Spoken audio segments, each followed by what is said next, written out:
Hey guys, welcome back to the channel. This is a story about what if Naruto was Uchiha Sharingan in fairy tale. Before I start, please support for more amazing content, and do consider subscribing to my channel and share this video with your friends. This is written by Okiptos and link in description and support writer.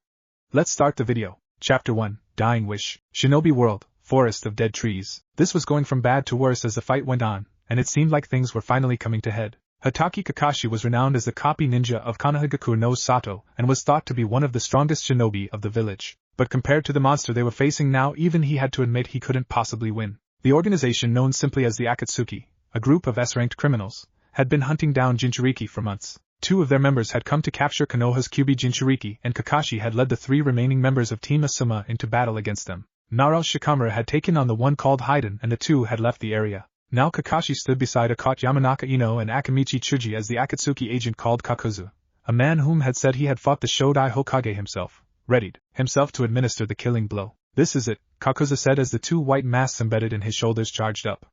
Katan Zukaku! Futon, Atsugai, Kamui, Kakashi whispered and the Sharingan spun wildly. Futon, Rasengan. Suetun, Hahanryu. Gufu Suka no Jutsu. Naruto and Yamato exclaimed as they arrived on the scene, and combined their jutsu into a single spinning tornado of water and wind between the two combatants. What is this? Kakuzu thought as his chest started to convulse, and the space in front of him distorted into a spinning vortex. Dijutsu, oh crap! He quickly tried to evade, but he was pulled into the vortex. Oh shit! Naruto thought as too was pulled in. Damn it, I can't properly control the position and size of the barrier space, Kakashi thought as he clutched his now bleeding left eye. Naruto, his blonde student, couldn't escape the vortex's pull, and Yamato had already jumped back after his and Naruto's previous combination jutsu. Kakashi felt the web threads around him slacken, and he quickly broke free before lunging at Naruto in the hopes of throwing both of them free of the vortex. The pull was too much, however, and both of them were pulled in instead. Time slowed as the world distorted around them, and they both fell through space and time. Suddenly the two fell to the ground with a pair of echoing thuds. Naruto groaned as he pushed himself back to his feet and spotted an unmoving Kakashi a few feet away. Naruto quickly rushed over to his fallen sensei with a worried look on his face. Kakashi-sensei, are you alright?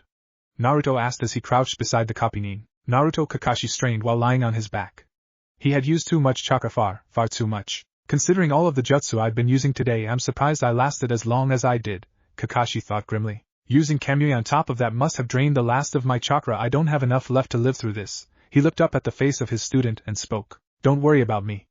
Watch out for Kakuzu, he's a member of the Akatsuki for a reason. You've cost me quite a bit of trouble, Kakuzu spoke up as he walked out from the trees.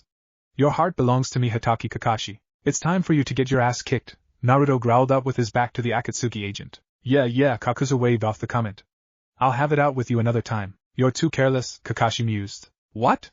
Kakuzu thought as an orange blur descended from the trees behind him. Rasengan! Naruto exclaimed as he slammed the spiraling sphere down into Kakuzu's back. Damn! Kakuzu winced as he was blown forwards and slammed into the side of a nearby tree with an echoing boom. Naruto, be careful, Kakashi rasped out. I got this, Naruto said as he formed a familiar hand seal. Kage Bunshin no Jutsu. Two shadow clones popped into existence beside him a moment later. I won't fall for your tricks again, boy, Kakuzu sneered as he stood up and his body convulsed, spewing more black threads, including some from his mouth. He must be preparing to fight you, Kakashi spoke. Charge! Naruto yelled and his clones shot forward, only to be destroyed by Kakuzu's black threads a moment later. He's using his shadow clones to gather data on the enemy, Kakashi mused as he watched on. Kage Bunshin no Jutsu. Naruto quickly summoned another 3 clones and had 2 of them start directing chakra to his hands. I'll end it with this, he yelled as a bell-like screech filled the air. A moment later he held up a spinning white chakra shuriken with what looked like a Rasengan in its center. What is that? Kakuzu thought with a shiver. So this is the power of the Kyuubi Jinchuriki. Well, the jutsu certainly befits the beast. Come here! Naruto yelled as he and his clones shot forward. The clones are irrelevant, Kakuzu thought as he jumped into the air. If this jutsu is anything like the one he used before, then he will need to get in close to use it. As long as I take out that jutsu in the main body, then we'll be over. He thrust out his black threads and impaled Naruto through the chest and arms. I won't fall for your tricks. A second later Naruto disappeared in a poof of smoke. A shadow clone? Want a bet? Naruto shouted as he and his clones appeared behind him with another chakra shuriken in hand. I've got you now! He mixed his real body in with the clones? Kakuzu thought in surprise. Futon, Rasen Shuriken! Naruto exclaimed as he slammed the spinning chakra shuriken into Kakuzu's back. It spun wildly for a few seconds before propelling Kakuzu forward and expanding into a large spinning sphere of wind and power. Kakuzu screamed as his body was ripped apart until with a blast of wind the sphere exploded. After the dust cleared, Kakuzu's unmoving body could be seen in the center of the newly formed crater. The number of times the wind slashed at his body was more than even my sharingan could see, Kakashi thought amazed. What a magnificent jutsu, it seems he's finally surpassed me. Jutsu that were even beyond Minato-sensei are well within his grasp. Kakashi-sensei, I did it. Naruto laughed softly as he clutched his bleeding right arm. Nicely done, Naruto, Kakashi gasped out and slipped into unconsciousness. Kakashi-sensei! Naruto cried in worry. Just then he heard a rustle from the nearby trees and turned to see what it was. Who's there? He demanded. Calm yourself, young man. An elderly woman emerged from the woods with pink hair of all things. As Sakura-chan? Naruto asked upon seeing her hair. Sakura? My name is Poorly Yusuka, the woman responded. I heard the explosion and came to investigate. Please, you have to help my sensei, Naruto pleaded. He's dying. I will see what I can do, Poorly Yusuka conceded and crouched down beside the white-haired man. Come with me, my home isn't far from here. Earthland, East Forest / Poorly Yusuka's house. Truthfully, Poorly Yusuka had only gone to investigate because she had felt an unusual disturbance similar to anima, and wanted to see what had caused it. When she had first arrived at the scene, she wasn't surprised to see that the three combatants had already finished their battle. One of them was dead, and from what she was able to understand, the nucleus of every cell in his body had been destroyed by whatever had created that crater she had found him in. The blonde boy also had a similar, but noticeably less amount of the same damage in his right arm, which she had bandaged up and healed to the best of her considerable ability. Finally, the white-haired man was on his deathbed, which seemed to be caused by the lack of life energy in his body. She had tried to augment his rapidly depleting life force, and he had regained consciousness, but sadly creating life was beyond even her powers. You're going to be fine. Naruto tried to reassure both himself and the copynin, but Kakashi just chuckled at his words. I think we both know that's not true this time, Naruto. Kakashi leaned his head back and sighed. Naruto, I have something to ask of you, he gasped out as he looked up at him. What is it? Naruto asked with tears falling down his face. I want you to take my sharingan, Kakashi answered. Sensei, I can't, Naruto started. Take it and use it. It's a tool I was entrusted with, now I'm entrusting it to you, Naruto, Kakashi interrupted. Please grant a shinobi's dying wish. You of all people should understand a dying wish, Naruto. Yeah, Naruto nodded, remembering another dying wish, though that one was ignored by the people of Konoha. Save your strength, Sensei, Naruto told him. No, not yet, Sasuke. When you run into him again, he may not be the boy we once knew. As his friend, I want you to stop him from falling even more into darkness than he already is. I fear what he may become if you don't stop him before that happens, Kakashi whispered, and the blonde pulled back. Damn it, why is this happening? Naruto cried. Poorly Yusuka-san, my left eye, I want you to remove it and implant it in Naruto, Kakashi said as he turned his head to look at the elderly woman. Are you sure? Poorly Yusuka asked, curious. That red eye of his must be something special if he was asking her to transfer it to the blonde boy. I'm sure you need to do it now, Poorly Yusuka-san, Kakashi told her, and she reluctantly nodded. Kakashi didn't feel a thing as she numbed his eye socket, and suddenly his vision in his left eye turned into a dark void. Naruto didn't move as she repeated the process with him by removing his left eye and slowly inserted the sharingan into the eye socket. Naruto blinked several times and covered his left eye with his hand. It's done, Poorly Yusuka said finally. I leave the rest to you, Naruto, Kakashi whispered before darkness finally claimed him. Kakashi-sensei, Naruto sobbed as his master passed away. Poorly Yusuka watched on silently, and after a few seconds passed by she quietly exited the room, leaving the blonde boy to mourn his master's passing. An hour later she returned to the sight of Naruto with his head resting on the side of the bed with red streaks down the side of his face, clearly asleep. She sighed at yet another death happening within her lifetime and pulled a small blanket over Naruto's still form. Perhaps there was something she could do for the boy. Naruto's Mindscape, Jinchuriki Seal. The next day Naruto rested Kakashi's body on a small bonfire, and set it ablaze as per protocol. Upon death and in the event that Shinobi's body cannot be returned to the village, it was to be burned to keep the body's secrets from falling into enemy hands. A week passed since then and Poorly Yusuka had explained to Naruto where he was. At first Naruto didn't believe he could possibly be in another world entirely, but that changed when he confronted the demon within him. So my jailer finally returns, Kyubi spoke mockingly as he watched his container approach the cage doors. I knew you would come back. I want answers, Fox, Naruto said with a glare. Where the hell am I? And how do I get back to Konoha? I do not answer to you, boy, Kyubi snarled back. Do not ask questions to which you already know the answer? So the old hag was telling the truth? We really did end up in another world? Naruto asked. You seem surprised, Kyubi mocked. Surely you remember what that master of yours told you about his jutsu. Don't you dare mock Kakashi-sensei, Naruto glared back. Even if he did give you that accursed eye of his, you are still nothing before me, Kyubi sneered. One day this seal will weaken completely and I will break free. When that day comes I will devour you and wreak havoc on this world, and this time I will not be manipulated by those disgusting uchiha. When this seal does finally collapse I will kick your overgrown furry ass and take your power once and for all. That's a promise, Naruto shot back and turned away. Just you wait, Fox, will settle our score then. He walked out of the chamber and vanished from the mindscape. I'll be waiting, Naruto, Kyuubi said darkly as its massive red eyes closed and it drifted off to sleep again. Earthland East Forest. Kuchios no Jutsu. Naruto exclaimed and slapped his hand down on the ground. A large CO matrix spread out across the ground and a second later a large human-sized toad appeared in a poof of smoke. Yo Gamakichi, he greeted the toad. Bro! You're alive! Gamakichi exclaimed. When we didn't hear anything from you we were beginning to worry. Your friends returned to Konoha and reported that you and your sensei were pulled into his jutsu along with the enemy. That guy from Akatsuki Kakuzu, I think his name was, he's dead, Naruto explained. I'm fine, but Kakashi-sensei, he didn't make it. I see, Gamakichi nodded in understanding. I'm sorry. So am I, Naruto said finally. Your eye. Gamakichi trailed off upon seeing Naruto's leaf headband covering his left eye. Don't tell me that sensei of yours gave you his sharingan. Yeah, he did, Naruto replied. It was his dying wish I burned his body so no one else can get anything from him, he added. Anyway, can you help me get home? I could reverse summon you to Myobokuzen, Gamakichi mused. And then we could summon you back to Konoha from there. Let's do that, Naruto nodded. Jiraiya thought that you might actually summon us to get into contact with Konoha, so he wanted to speak with you, Gamakichi told him. Once I reverse summon you to Myobokuzen, I'll then reverse summon Jiraiya and you can talk about what to do from there. Sounds like a plan, Naruto nodded. Alright then, Gamakichi said and disappeared in a poof of smoke. So you're going home? An aged voice spoke from behind him. I don't know if I'll be coming back, Naruto said without turning round. If you do, I look forward to our next meeting. Uzumaki Naruto, poorly Yusuke spoke sternly, and a second later Naruto disappeared in a poof of smoke. Summon Realm, Myobokuzen. So this is where you live? Naruto asked as he looked around at the strange toad village. Yes it is, a small elderly-looking green toad spoke from ahead. I am Fukasaku. This place is really a separate world from both the shinobi world and Earthland, where you found yourself sent during your last fight. How many worlds are there? Naruto asked the elder toad. Many, Fukasaku replied cryptically. I know of only 4 more. How many people know about this? Naruto inquired further. Just the other animals that inhabit this realm, Fukasaku answered. Our territory borders the snakes and slugs.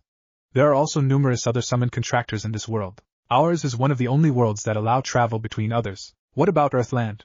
Naruto asked. We haven't had a summoner in Earthland for centuries, Fukasaku replied. That's dragon territory, he added. Dragons? Naruto asked in surprise. They're real? Of course they are, Fukasaku shrugged. Though they may have died off, I don't know, like I said, we haven't had any contact with Earthland for centuries. You sure had Tsunadeheim, worried brat. A new familiar voice spoke up from behind him. Ero-senin? Naruto asked in surprise. I heard what happened to Kakashi, Jiraiya nodded. And judging by the way your headband is placed, I think it's safe to say you have his sharingan now. Yeah, Naruto nodded sadly. I won, but it was already too late. I have good news, bad news and worse news, Jiraiya spoke again after a moment. The good news is that your old pal Sasuke has killed Orochimaru. Sasuke killed Orochimaru? Naruto blinked in shock. Then he's coming back to Konoha, right? That's the bad news, Jiraiya spoke grimly. He's putting together a team of his own and appears to be going after Itachi, directly. That idiot, Naruto gritted out as his fists clenched at his side. I need to go after him, and that's the worst news, Jiraiya continued. Tsunadeheim told me that if I ever contacted you I was to give you orders to send you into hiding. What? You can't just expect me to hide while Sasuke is out in the open and the Akatsuki are hunting me. Naruto yelled. Think about it, Jiraiya shot back. The Akatsuki are after the Kyuubi, and if you remain in Konoha then in all likelihood the Akatsuki will launch a direct attack just like they did in Suna months ago. As Hokage, Tsunade cannot risk the safety of the village over one man no matter what. You of all people should understand her position. Damn it, Naruto gritted out in anger and turned away. Fine, he conceded. I'll have Gamakichi send you back to Earthland, Fukasaku spoke up. You can summon Gamamaru to maintain contact with Konoha. I'm sorry Naruto, Jiraiya said sadly. I know. Earthland, East Forest/hillside. At the edge of a cliff, overlooking a large forest and a pair of mountains in the back stood Naruto with the front of his jumpsuit open and waving in the wind. He breathed as his eye closed, and he turned his head down to the ground. So you're back, poorly Yusuke said from a few feet behind him. I take it something came up. It was a statement more than a question. I've been given orders to hide in this world from my enemies back home. Naruto answered her unasked question. It seems like no matter how hard I try or how strong I get, I still can't do anything. Are you running away? Poorly Yusuke asked him. I don't run away from my problems, Naruto replied. I face them head on and never give up. But poorly Yusuke trailed off. I couldn't stop my best friend from betraying me and everyone I care about. I couldn't even save Kakashi-sensei, Naruto said as he brought his hand up and pushed his headband out of the way of his left eye. My dream is to become Hokage, but maybe I've really been running away from what I really want. And that is? Poorly Yusuke inquired. To be free, Naruto snapped his head up at the sky and opened both of his eyes, revealing one ocean blue and the other spinning red. I think you'll fit in well at Fairy Tail. Chapter 2, Guild War Part 1. Earthland, East Forest / Poorly Yusuka's house. You old fool, Poorly Yusuka sighed and slapped the green-faced elderly man now lying on the bed. Hey, spoke Alzak Connell in surprise. What are you doing to our master? I mean the patient? Biska Connell added. Humph, he rushed into things without considering his age, and look at him now. Really such a fool, Poorly Yusuka shook her head. How long are you going to stay here? Go home already. She turned and glared at the two fairy tale mages. No, but we're worried about the master's condition, Alzak reasoned. Please allow us to look after him, Biska added. Go home, Poorly Yusuka told them. Those worried faces are like rubbing salt in a patient's wounds, and take Naruto with you. You want me to go with them? Naruto asked from the side. You were going to join Fairy Tail anyway, Poorly Yusuka reasoned. Now is as good a time as any. Besides this wind magic. Metsu, it's a dreadful magic that depletes the target's magic power. Once the magic power is drained, it'll float in the air and eventually disappear. If we could have gathered Makarov's magic power as it was floating around, we could heal him faster. But now it's too late, it'll take a while. Is that so? Alzak stammered in surprise. We'll tell everyone, Biska added. What are you still doing here? Poorly Yusuka shouted angrily. Huh!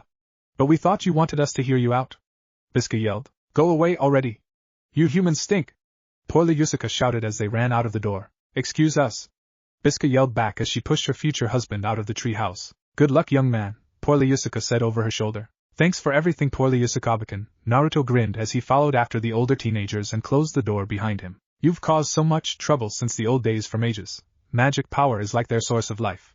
The greater the magic power you possess, the more Metsu hurts. If you don't try your best, you could die from this. You really are a fool. Earthland, Magnolia / Fairy Tail Guild. Fairy Tail, respected as one of the most powerful and crazy of magic guilds, was now a battered and nearly destroyed building. After the recent attack by Phantom Lord and the loss experienced when they launched their failed attack on the Phantom Lord Guild itself had all but crushed Fairy Tail's morale.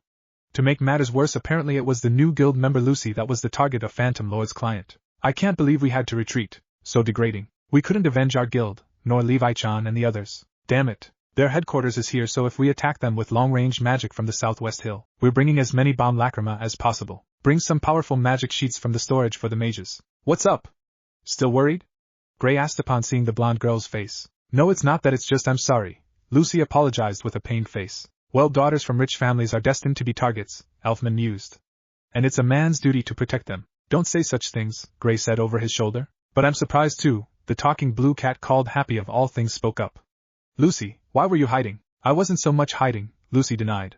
But I ran away from home, so I didn't feel like talking about it. He didn't care about the daughter who ran away from home for a year, and now he suddenly wants me back. Papa did this so that he can get me back. He's horrible. Though all of this happened because I ran away from home in the first place, right? It sounds like your dad's just an asshole, a new voice spoke up from the side. Who are you? Happy asked as they turned to the newcomer. He was a tall blonde with 6 whisker-like marks on his cheeks and a headband that covered his left eye, and wore a black and orange jumpsuit. My name is Naruto, the blonde boy said. I heard about you, Gray mused. I think Biska and Alzak said something about you wanting to join Fairy Tail. That was the idea, Naruto scratched his head sheepishly. Though, it looks like you're all having your share of problems. Yep, Happy nodded. Everything will go back to normal if I go home, right?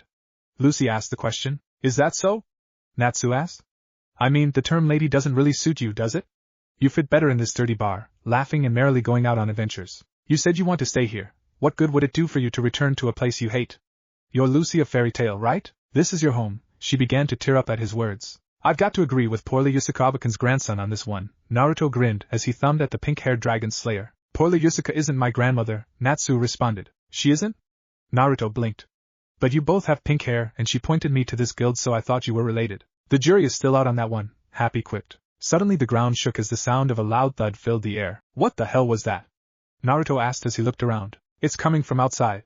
Alzak yelled as again the room shook and an echoing thud sounded. You've got to be kidding me. Naruto trailed off at the sight in front of him. A large guild was walking atop the water and being held up with 6 large metal legs. That guild is walking? Is it Phantom? I never imagined that they'd attack us directly. Urza clenched her fists at her side as the water from her shower ran down her face and exposed shoulders. What should we do? Suddenly the main gates of the attacking guild fortress opened and a large tube expanded from it, and started gathering purple energy inside it. This is bad. Everybody get down. Urza shouted as she rushed forward. That's a magic conversion cannon. Are they trying to blow our guild away? Everyone get down. Urza shouted again. And Tsunade-abakan thought it was safer for everyone if I stay here. At least this place isn't boring, Naruto thought as he lifted his headband to expose his left eye. Urza. What are you doing? Kanso, Kongo no Yoro. Urza declared as blue and white armor materialized over her body with a pair of white shields. I won't let you take down our guild. Adamantine armor? Don't tell me she's trying to stop that attack? Even though the armor is famous for its high defensive power. No, Urza. You're going to die if you do that. Get down! Urza yelled at them. Urza! Natsu yelled as Gray held him back. Stop, Natsu!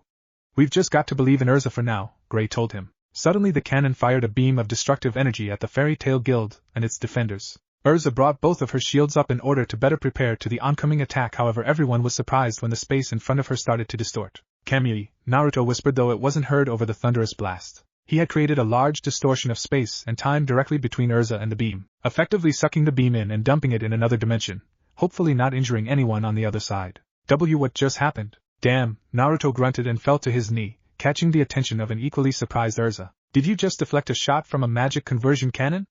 Urza asked over her shoulder. It's the first time I've used that jutsu on something that big, Naruto responded as he pushed himself back up onto his feet and removed his hand from his left eye, allowing her to see his Mangekyo Sharingan.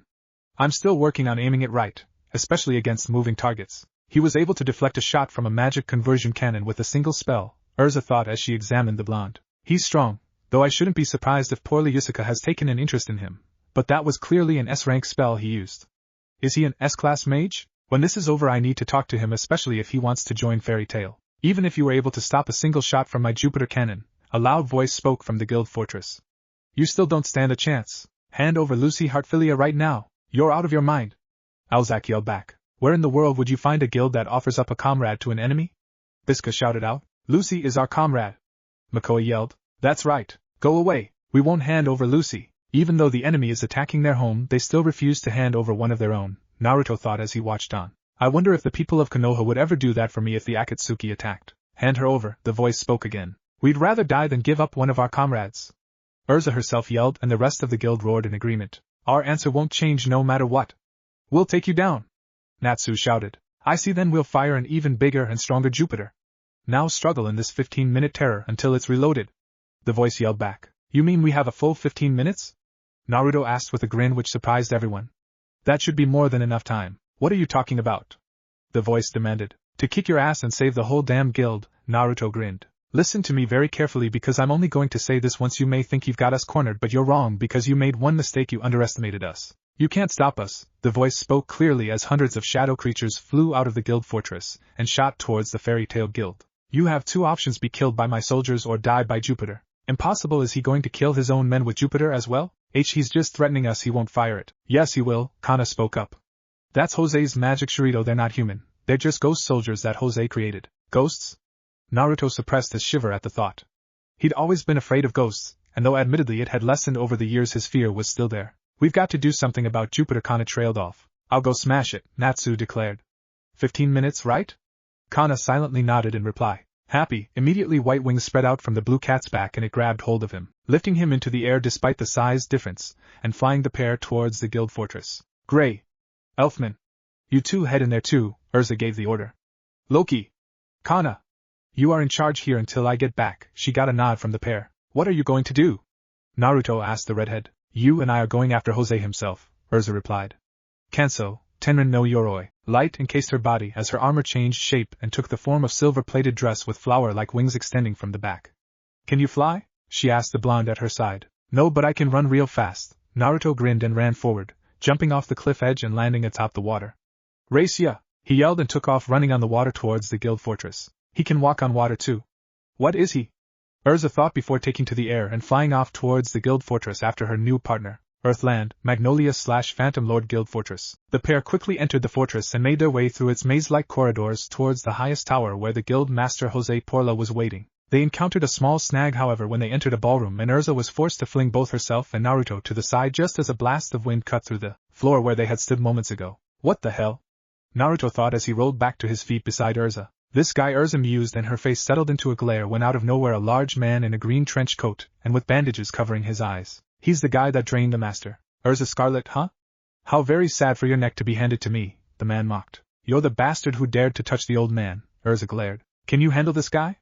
Naruto asked over his shoulder. Give me 5 minutes, Urza replied. If I'm going to be fighting the mighty Urza, the man, Arya spoke. Even I have to take this fight seriously. He removed the bandages over his eyes to reveal pink eyes with white X going through them. Is that a Dijitsu? Naruto thought. Come at me, Titania, Arya challenged as the wind started to spiral around him.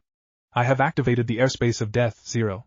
This airspace consumes all life. Magic that consumes life. Urza trailed off, as her eyes darkened. Why do you people find it so easy to steal people's lives away? You bastards! Now let us have some fun, Arya smiled as Urza shot towards him. I wonder, can you survive this airspace? That's some pretty strong wind, Naruto thought as he watched on. Should I help her? Does she even need help? You'll pay, Urza whispered as she sliced her way through the wind with her swords. No way she's slicing up the airspace, Arya thought with wide eyes. Tenrin, Ryorin no Ken. Urza exclaimed as she lunged and swung with her swords, cutting clean through him faster than the normal eye could see. She appeared behind him with her back to him, as he dropped down onto his back with an echoing thud. She took him down with one blow, Naruto thought in surprise. Her speed was insane, and what is up with that armor of hers? Master could never be defeated by the likes of you, Urza declared as she glared down at Arya's beaten form. That tale will never appear in your saga. All you fairy tale members out there, Jose's voice echoed across the battlefield. We have succeeded in capturing Lucy. You've got to be kidding me, Naruto growled out. Our objective has been accomplished. Jose chuckled and was soon followed a loud scream of pain from Lucy herself. We have but one single objective remaining, to slaughter the lot of you disgusting brats. Natsu is probably already going after Lucy again, Urza mused. He'll be facing Gajil Red Fox, the Iron Dragon Slayer of Phantom Lord. I thought Natsu was one of those dragon guys. Naruto asked. He is a fire dragon slayer, Urza replied. We need to keep moving. Jose should be this way. I'm here, Jose declared as he appeared atop the steps at the end of the room. I never honestly expected you to provide me with this much entertainment. About time the main villain shows his ugly face, Naruto grinned and formed a familiar hand seal. Now can I start fighting for real? Chapter 3, Guild War Part 2, Earthland, Magnolia/Phantom Lord Guild Fortress, Tajukage Bunshin no Jutsu. Naruto exclaimed as 100 shadow clones filled the room. Charge! He yelled and the clones rushed at the Phantom Lord Guild Master. Are those physical copies? And so many of them, his magic power must be equal to the Master's, Urza thought as the clones attacked. Annoying little fairies, Jose sneered and extended his arm towards the oncoming clone army. Dedo Viva! A purple seal formed in front of him and a beam of purple energy lanced out, wiping out the clones in a matter of seconds. Wait! Don't just go charging in by yourself! Urza shouted as Naruto himself shot forward. Kamui! Naruto called out as space and time distorted next to Jose's head. That's the spell he used to stop Jupiter, Jose thought as he quickly jumped away to escape the vortex. I've got you now! Naruto yelled as he appeared behind him with a clone at his side and a spinning chakra sphere the size of his chest in hand. He used an S-rank spell as a distraction? Jose thought in surprise. He's strong, Urza thought as she watched on. Udama Rasengan! Naruto exclaimed as he drove the chakra ball into Jose's back. It sent him flying forward through a support pillar and into the wall with a mighty explosion. Got you, Dedo Viva! Jose roared back in anger as a beam of darkness lanced out from the dust. Damn, Naruto grunted as the beam hit him head-on and blew him into the far wall with an echoing thud and crack. The wall came down a moment later and buried him under the rubble. What an annoying little pest, Jose commented with a sneer. He doesn't even look harmed by Naruto's last attack, Urza thought and narrowed her eyes. I can't worry about Naruto right now. I have to concentrate on Jose or Fairy Tail might be destroyed today. Are you ready to die? Jose asked the red-headed girl. Kanso, Kureha no Yoroi. Urza spoke clearly as black and silver armor materialized over his body. If I'm fighting for those I love, I care not what happens to this body, she declared and lifted her dark purple sword. She shot forward. Such admirable strength of heart, Jose smiled darkly. Yes, you are truly a woman worth killing. Suddenly the room shook and debris started falling around them. Ha ha ha, that dragon does like to rampage, he commented with a chuckle. Looks like Natsu got underestimated, Urza mused. His power is on a level with mine, or perhaps even stronger still. Quit with the modesty, Titania, Jose sneered. Your magical ability is truly magnificent. In truth, no other mage has lasted so long against us. I just can't stand the thought of another mage of that level could exist in Makarov's guild. He raised his hand and another seal formed. Dedo Viva! A beam lanced out and struck Urza dead center in the chest, sending her crashing into the wall. Do you understand why it is that I never killed Makarov outright? Despair it was to shot him. Despair. How would he feel to open his eyes and find his beloved guild and his beloved comrades all completely destroyed? Ha ha ha ha, such sorrow he would feel. I will kill that man only once I have made him know despair and sorrow. I cannot simply kill him. I must make him suffer to the very end. How disgusting, Urza gritted out and jumped to the side to evade another blast. Phantom Lord was always the #1 guild in this country. Our magic was unsurpassed. Our members' talent was unsurpassed and our funds were unsurpassed. But then, in the space of a few years, Fairy Tail came to power. Urza and Laxus Mystigan and Guildarts, their names spread as far as my own hometown, and rumors of the salamander spread throughout the whole country. Before I knew it, these two guilds, Phantom Lord and Fairy Tale, came to represent this country. I just couldn't stand at them, who started out as a shitty, pathetically weak little guild. Are you telling me this war is all because of some pathetic little jealousy? Urza demanded as she shot forward and crash-slashed with her sword. Kureha, guessin', jealousy? That's not it, Jose denied as he evaded the strike, including the large explosion of energy she released upon its completion. We just wish to make it painfully clear who is truly superior here. For a stupid reason like that? Urza yelled in anger. Dedo viva! Jose exclaimed, however this time instead of a beam of darkness, he grabbed her and restrained her with his ghostly darkness power. Oh, that guild has been getting on my nerves for a long time, but the trigger for this war was a trivial matter. We received a request to recover the young heiress of the Heartfilia Zaibatsu. Lucy? Urza thought in realization. The daughter of one of the wealthiest men in the country had joined Fairy Tale? How great did you have to become before you would be satisfied? If you had free access to the Heartfilia funds, then your power would finally have truly exceeded our own. And that was the one thing I could never forgive, Jose shouted as his darkness squeezed around the redhead. It's pretty damn pathetic of you to get so heated up about who is the best, but what's really shocking is how terrible your information-gathering sources are, Urza rasped out. What's that? Jose asked, surprised. Lucy ran away from home. Do you think we could use her for money? She lived in a 70,000 jewel rented house. She worked her ass off just like all the rest of us. She fought with us, laughed with us, cried with us. She's one of the mages of our guild. You're telling me that was the trigger of this war?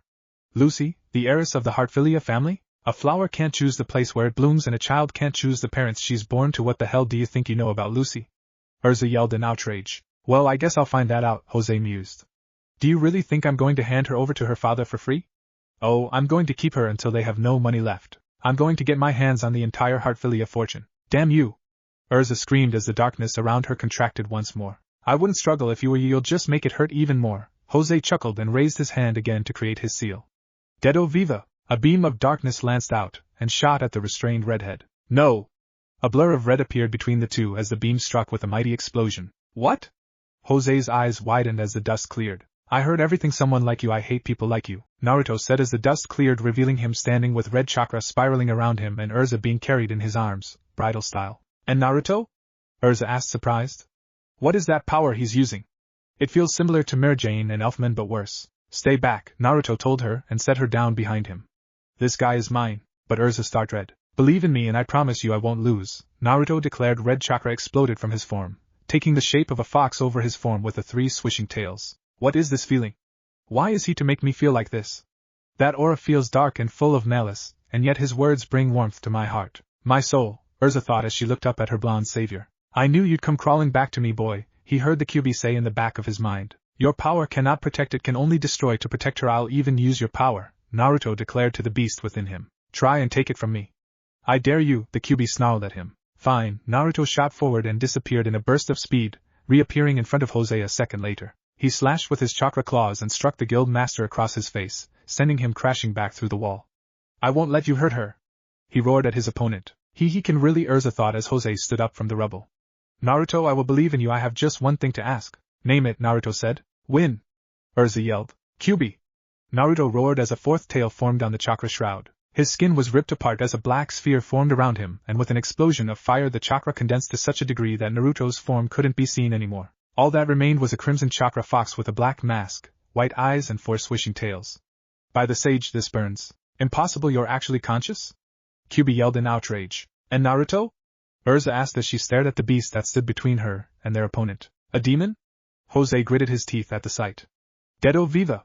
He exclaimed as he unleashed a beam of darkness at the crimson fox. That won't work. Naruto roared back and brought his arms up to defend. The QB's chakra shot out and created a wall between the two that shrugged off the blast. How about this then?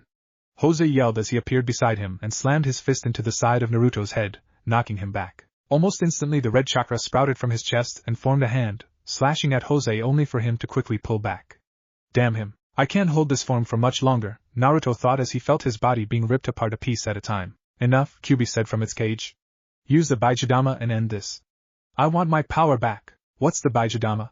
Naruto asked it. Do I have to do everything myself? The QB growled at him. What is he doing? Jose thought as he watched on. Blue and red orbs of chakra exploded from Naruto's body as his chakra tails converged in front of his mouth. The orbs gathered into a single black sphere and then compressed into a smaller sphere. It dropped into Naruto's mouth, and he swallowed it, causing him to feel sick and fall to his hands and knees. His stomach felt like it was going to explode and steam started to leak from his mouth. Oh dear, contact with such compressed magical energy could even kill me, Jose thought as he readied to dodge. Imari! Naruto exclaimed as the chakra sphere exploded from his mouth in a beam of crimson light. Must dodge, Jose thought as he narrowly evaded the sphere. However, it grazed his side and exploded past him in a blast of directed light. The fortress shook as the rear end of it was literally blown and vaporized by the blast, leaving a long stretch of destruction through the guild fortress. What inhuman power! See, crap, that tastes like throwing up, Naruto grunted as he pushed the Kyuubi's chakra back. 3 chakra tails retracted into the shroud and it slowly returned to its original state with only 1 tail. Naruto's body itself was drenched in his own blood, though his skin seemed to be growing back at an inhuman rate. That power must grant him regenerative abilities, Urza thought as she watched his skin grow back. However, the more power he uses, the greater the damage that power does to his own body. It looks like you're at your limit, Jose gritted out as he clutched his bleeding side. If he had landed a direct hit with that spell, he might have killed me. Damn it, I missed, Naruto grunted in pain as the last of the Kyuubi's chakra left him. This has gone on long enough, a new voice spoke up from the side. And Master? Urza asked in surprise and relief. I'll put an end to this, Makarov declared as he appeared in front of both Urza and Naruto. You wish to cause a cataclysm? Jose sneered. If it is necessary for my guild, Makarov responded. Urza, take your new partner and leave now. I will take it from here. Understood, Master. Urza nodded and grabbed Naruto's arm. Come on, we can't just leave the old man here alone, Naruto said. If we stay here, we will just be a burden to Master, Urza responded. We should leave everything to him. Damn, Naruto winced and moved his headband back into place so it covered his sharingan. Urza hoisted his right arm over her shoulder and supported him as they made their escape. It has been 6 long years since we last stood face to face like this, Jose chuckled. Who would have imagined that fairy tale could become a guild in that space of time? Ha ha ha, it's just a pile of rubble now, mind. A guild is not a physical building, Makarov declared. It is the sum of its members. Still, this does make me very happy for 2 of the 10 wizard saints to be able to contest like this, to determine whom is superior, Jose laughed. Those youngsters will go far, Makarov proclaimed as he started charging magic to his hands. They've done well, they take pride in being part of fairy tale. Dedo Viva!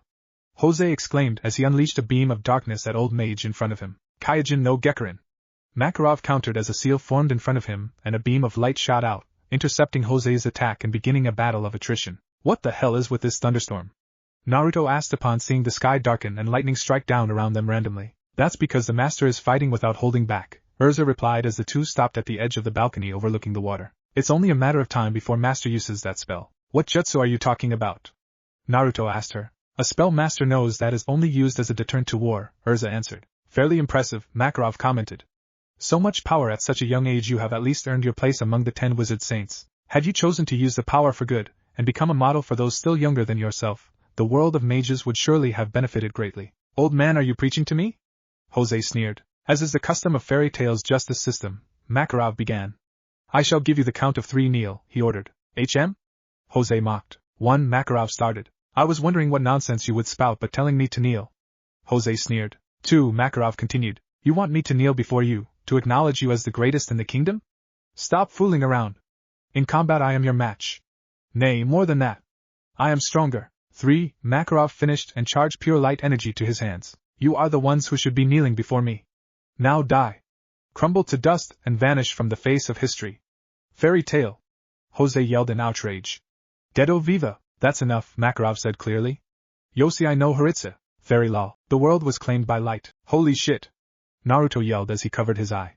What's that light? That's master's spell, Urza replied as she too covered her eyes. It's Yosei no Haritsu, a holy light cleansing spell which destroys evil. The mage who invokes this spell can selectively choose their targets. This is his ultimate magic, widely recognized as one of the handful of fable spells. Just as suddenly as it appeared, the light died down a few seconds later. So does that mean we won? Naruto asked. Yes, we've won. We should be getting back. Let's go home. Urza sighed as she looked out at the direction where Fairy Tail was, or at least where it used to be, Earthland, Magnolia/Fairy Tail Guild. The building that housed Fairy Tail had been completely destroyed and reduced to nothing but rubble. Man, I had planned on some renovations, but this is a bit much. Makarov sighed at the sight. Master? Lucy asked, nervous. Looks like they put you through the ringer as well, Makarov mused. Turn that frown upside down, Lulu-chan, a bandaged Levi said with a smile.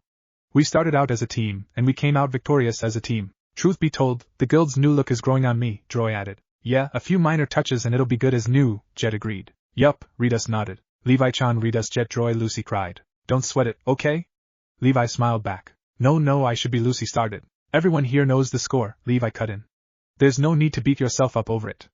It's all good, Lulu-chan. I was completely useless, please forgive my ineptitude, Jet bowed his head in shame. Lucy, every time you laugh, every time you grieve, pieces of those moments become ours as well, Makarov spoke up. That's what it means to be a member of our guild. When a member is on cloud 9, we all float. When a member is outraged, we all clench our teeth. When a member weeps, we all wipe our eyes. So you have no reason to be riddled with guilt because no one here holds you responsible. And why would they? You are, after all, a member of our family, a member of Fairy Tail. He sent her a smile, and that seemed to what broke the dam, because Lucy fell to her knees and openly cried in both happiness and relief. Today wasn't so bad after all, Naruto thought with a smile. Chapter 4, Settling in. Earthland, Magnolia/Fairy Tail Guild. Naruto sighed as he placed his hammer down and looked over his work. A week had passed since the war with Phantom Lord, and he had been helping out with the rebuilding of Fairy Tail. Even now his clones were carrying lumber and bricks from one place to another. The others were helping out too, but even with everyone working hard, it would still take at least another week to completely rebuild the guild. The day after the war ended, a legion of Rune Knights, the Mage Council's army, had rounded them up and questioned them on what happened. After everything was said and done, they were told that the council would decide the fate of Fairy Tail. As for Naruto, he had mostly settled in as a member of Fairy Tail, and it seemed like the others in the guild had accepted him, especially after his actions in the war against Phantom Lord. As he continued his work on the rebuilding of the guild, he couldn't help but remember his talk with Urza the day after the war ended. Flashback. No jutsu begin. Who are you? Urza questioned. The name is Uzumaki Naruto, the next Hokage. Naruto grinned back. Please, hold the applause. What kind of mage are you?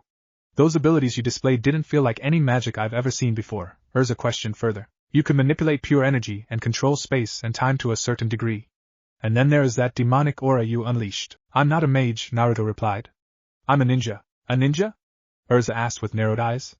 As in the Assassins of Legend? Yeah? It came out as question. He never really checked to see if this world had ninja or not, but clearly it must have at one time. Though judging by Urza's words, the ninja of this world must have died out long ago if they were referred to as nothing more than legends now. What kind of ninja wears orange? Urza asked, incredulous look. The super awesome ones, Naruto grinned back. You shouldn't underestimate me. Yes, I saw what happened when Jose did so, Urza commented knowingly. What was that demonic aura you wielded? It felt different from Lullaby and Deloria. There are demons here? Naruto asked back, surprised. Truthfully, he had never heard of any demons other than the Biju back in his world, so he hadn't thought that there were other demons in this one. Of course, Urza nodded. And you didn't answer my question. It's not something I like to talk about, Naruto replied truthfully. Fine, Urza conceded.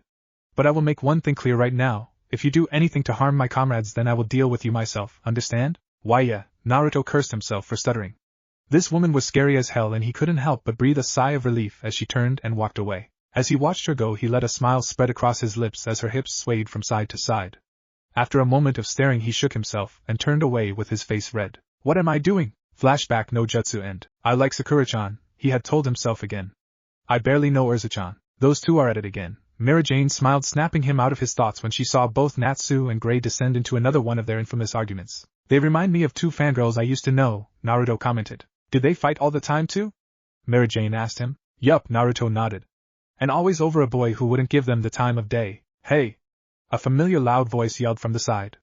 If you've got time to play around, hurry up and help, Urza shouted at them as she stood wearing her builder's clothes and carrying a dozen blanks of wood on her shoulder. We've got to fix the guild as soon as possible. Even the master is helping, Mira Jane added, still smiling as Makarov, now a giant many times the size of a normal man, slotted a wooden beam into place. Just another crazy day in Fairy Tail, Naruto grinned. Everyone get back to work, Urza yelled. I wouldn't have it any other way, Naruto sighed again. What about your friends back in that village of yours? Kyubi sneered at the back of his mind. I don't know, Naruto thought sadly. They'll never accept you as one of them, Kyubi said mockingly. You're just a weapon to them, they see you as me, they even sent you here. They abandoned you because they didn't want to risk their own lives to keep you safe. Shut up, Naruto shot back. The truth hurts, doesn't it? Kyubi taunted. You've always used me as a crutch, used my power to fight your battles for you, face it. You're nothing more than a mere fragment of my hatred. I said shut up. Naruto yelled in thought. I don't care what you say. So what if the people of Konoha see you whenever they look at me? I don't care anymore. I love Konoha itself, not the village or the people, but what it represents, the will of fire. Who are you trying to convince? Kyubi mocked. Me or yourself? Are you okay, Naruto-kun? Mira Jane asked, snapping him out of his thoughts. Why yeah, Naruto nodded. I'm fine, he reassured, but Mira Jane couldn't help but frown as he turned away and continued his work. The next day Lucy had gone back home to confront her father, and after finding out she was gone, Natsu, Gray and Urza went after her. They returned the day after they returned to the now half-finished guild. Everyone! From today onwards we can receive job requests again, Mira Jane declared from behind the counter.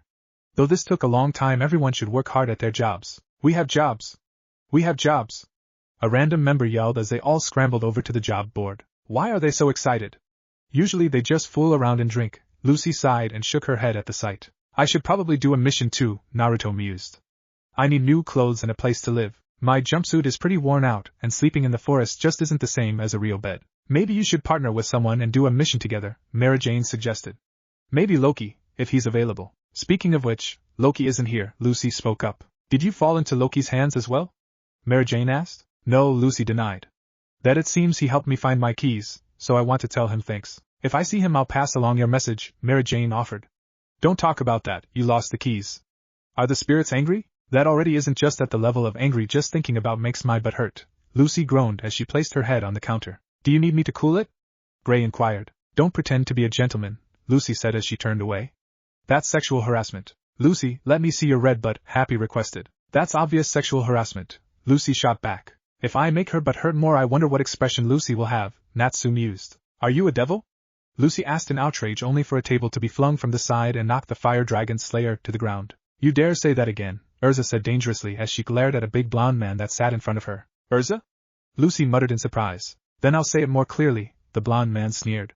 This guild doesn't need weak bastards. You bastard, Urza said as her glare darkened. To be looked down on by a guild such as Phantom Lord, how embarrassing.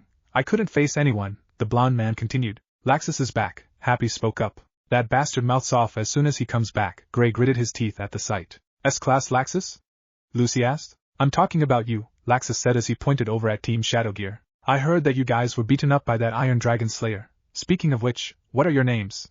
Who are you guys? You're a disgrace, and don't even get me started on the princess who caused this mess. Shut your mouth, Naruto growled out, catching his attention. What did you say? Laxus asked as he turned and leveled a mocking stare at the young Jinchuriki. I hear you running your mouth off about all the bad things that have happened, but let's get one thing straight, Naruto glared back. You weren't even here for the fight, so you don't have any right to place the blame on others. Don't you know who I am? Laxus sneered. I don't give a shit who you are, Naruto shot back. Nobody insults my friends and gets away with it, especially not some coward who couldn't even be bothered to show up to fight for his own comrades. Naruto Urza muttered as she watched on. You talk big, Laxus chuckled darkly and turned away. When I inherit the guild, you'll be the first to go along with the rest of the weaklings. I will build the strongest guild, a guild that nobody will look down on, history's strongest guild.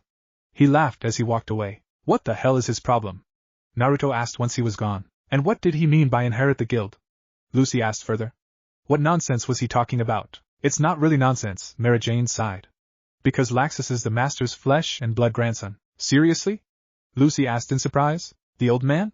Damn, Naruto grunted and turned back to the counter. So if the master retires, the probability of the next master being Laxus is very high, Mary Jane explained. Someone who looks down on others and abandons their comrades doesn't deserve to be in charge of Fairy Tail, Naruto declared. That's why there's a rumor saying that the master can't retire because of that, Mary Jane continued. Is he waiting for someone else to take his place?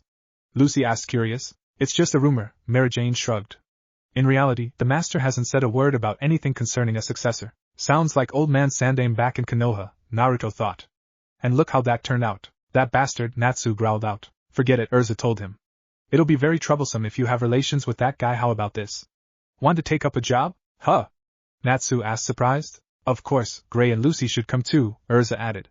Ever since the Eisenwald incident, we keep gathering together. We're like a little team, aren't we? We four. If we add Happy then that makes 5. I really need to start going on missions again. Naruto sighed and turned away. Retire, huh? The guild building has been changed to a new one, Makarov mused as he took a drink of the glass in his hand. If that's the case, the master should be new too. Laxus's way of thinking is a serious problem. Laxus is not possible, Mystigan perhaps? He's reclusive, so no. If that's the case then young Urza is the best choice, but she is too young, maybe in a few years. And then there is that young Naruto boy that poor Lyusuke sent to us. He's too inexperienced though, even if he does have the power to rival me. His mind drifted back to the meeting he had with the young man the day after the war ended. Flashback, no jutsu begin. So poor Lyusuke sent you here? Judging by what I saw, you don't seem like a bad kid, Makarov commented. You helped protect the guild and even fought Jose with Urza. I didn't do much, Naruto sighed. All I did was stop that blast they used to attack the guild and fight that Jose guy. I didn't even win. You should be proud of that, Makarov told him.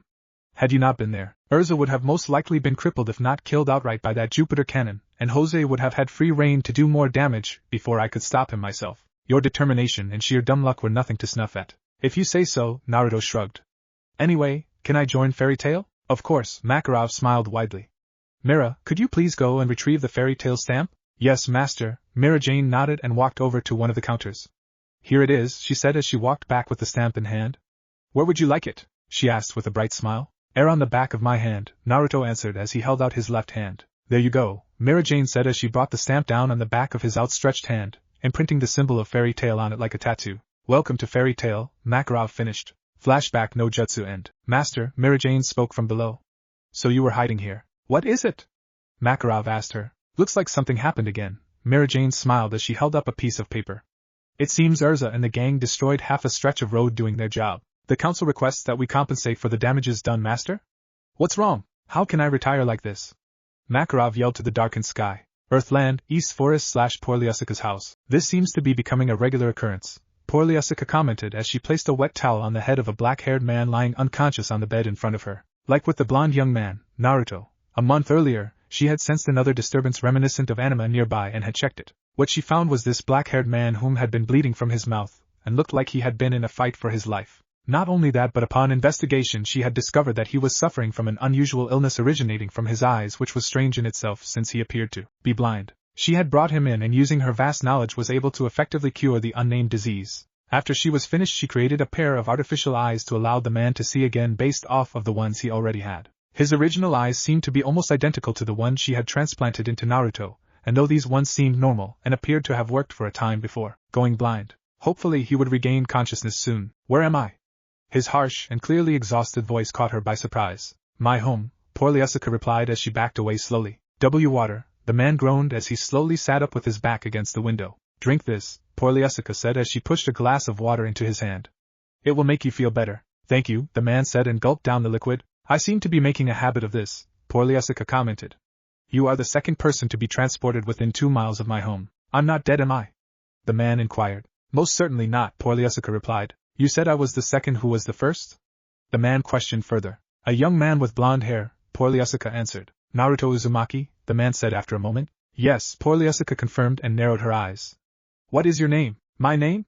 The man chuckled almost amused and looked up as his Mangekyo Sharingan spun wildly. My name is Itachi Uchiha. Chapter 5, The Fox and the Weasel. Earthland, Magnolia / Fairy Tail Guild. The following days saw the greatest disaster theater performance ever when Urza, Lucy, Gray and Natsu became actors. Let's just say it was an earth-shattering performance, and leave it at that. Moving on. The next few days saw Lucy running round and trying to find out what was wrong with Loki. That turned out to be a strange tale. So you're a spirit? Natsu asked skeptically. Yeah, that's pretty much it, Loki chuckled sheepishly. I never noticed, Gray commented. What's a spirit? Naruto asked. I'm a celestial mage, Lucy explained. We can summon a variety of spirits to aid us from another dimension. Sounds like my Kuchios no Jutsu, Naruto mused. You can summon too? Lucy asked surprised. Only toads, Naruto replied with a shrug. The biggest ones are the size of one of those buildings downtown. Fight me, Natsu said as he pointed his finger at the blonde Jinchuriki. Maybe later, Naruto waved him off. Ever since he'd shown up, Natsu had been challenging to fights, but Urza usually stepped in and stopped it. She had all but forbidden them from fighting, saying something like comrades shouldn't hurt each other or something like that. Hey, wait a minute, Natsu spoke quickly. You're not a cow or a horse or anything like that, he said as he turned to the only spirit in the group. Well, you've seen Virgo before, Loki responded. She looks like a human, right? No, she turns into a gorilla, Natsu replied. That's true enough, Loki chuckled at that. Loki is the lion spirit, Lucy spoke up. Matatabi-chan would burn his ass, the Kyuubi spoke from the back of his mind. Who? Naruto asked thought before he shook his head. Lion? Happy exclaimed. A lion means a grown-up cat, doesn't it? That's right, Loki nodded with a smile. No, it's not, Lucy denied from the counter. That's so cool, Happy cheered. Anyway, is it okay for you to just carry on as you've been doing up until now? Gray asked the question. I'm afraid those days are long over. Now that Lucy is my owner, when Lucy is in trouble, I'll gallantly shut up. After all, I am her knight in shining armor. Speaking of which, let's go talk about our plans for the future. Loki spoke with a smile as he picked Lucy up and started carrying her away. Just another day in Fairy Tail, Naruto grinned at the sight. She's so lucky, Natsu sighed. I want a spirit too. What kind of spirit? Happy asked curiously. A dragon, of course, Natsu answered immediately. I've finally learned Dragon Slayer magic, but if I can't try it out on a real dragon, it's a total waste. You can't just summon spirits, so you can have some sort of free-for-all, Lucy said with a sigh. That's right, Loki nodded with a grin. You summon them for their declarations of love. You can leave now too, Lucy told him, sweat dropping at his remark. Just then a rather unusual silence filled the room, causing the group to look around and notice their guildmates staring at the main doorway. Why has it all gone quiet?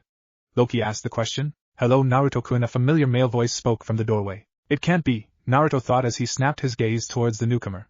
His hair was black and he wore a plain black cloak, but Naruto recognized him instantly. You know this guy? Gray asked with a frown. Itachi Uchiha, Naruto said with nothing but disgust. So the Akatsuki finally found out where I am. Despite what you may believe, I did not know where you were after your battle with Kakuzu, Itachi responded. And judging by the way your Hitaite is placed, covering your left eye, I assume Kakashi has perished and given you his sharingan. A wise choice to be sure. His sharingan activated as his eyes turned red. Don't look into his eyes, Naruto yelled to the rest of Fairy Tail. Naruto! Who is this guy? Urza asked as she appeared at his side. Those eyes he has are the same as Naruto's left eye. Are they related? He's one of my enemies, Naruto replied. Whatever you do, don't look into his eyes or at his hands. He can trap you in an illusion and beat you in a one move. Then how do we fight him? Urza questioned further. I'll take him down. Natsu yelled and shot forward with his body ablaze in orange fire. Wait! Natsu! Naruto yelled after him. Your power is impressive, Itachi commented as he locked eyes with the attacking Dragon Slayer. But your strength is useless here. A second later Natsu dropped to the floor and lay unconscious beside the Uchiha. Itachi! Naruto yelled as he charged and uncovered his sharingan. Naruto closed in and threw out a punch which Itachi deflected and pulled back as he traded blows with the blonde. Once outside the guild, Itachi suddenly grabbed Naruto's arm and locked them both into place, staring into each other's eyes. I'm going to kill you and avenge my sensei. This one is a shadow clone. Itachi narrowed his eyes and tried to pull away, but Naruto grabbed his arm, stopping him from escaping. This seems familiar, he thought as the real Naruto and his clone appeared from the side with a chest-sized chakra sphere in hand. Udama Rasengan! Naruto exclaimed as he and his clone slammed the enlarged spinning chakra ball into the Uchiha's chest. Bunshin Daibukuha, Itachi whispered and exploded a second later. Naruto skidded away from the blast and came to a halt at the edge of the water along the shoreline.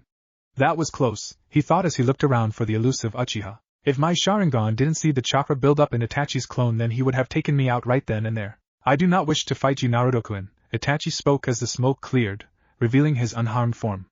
But you are not leaving me any other choice. Master, why aren't we helping Naruto? A recovered Natsu asked. Patience, Natsu, Makarov told her as they watched on. This is Naruto's fight. We have no right to interfere. But Natsu started. From his words it would seem that Naruto has faced this man in battle before, Urza cut in. And I saw what Naruto did during the battle with Jose. If this man has fought Naruto and survived, then this is clearly a battle between two S-rank fighters. Then why don't we help him? Natsu asked again. Because he needs this, Makarov replied simply. Ever since the war with Phantom Lord, that boy has been heading down a dark path. What do you mean, Master? Urza asked confused. In the fight against Jose, Naruto used that crimson magic power to fight, correct?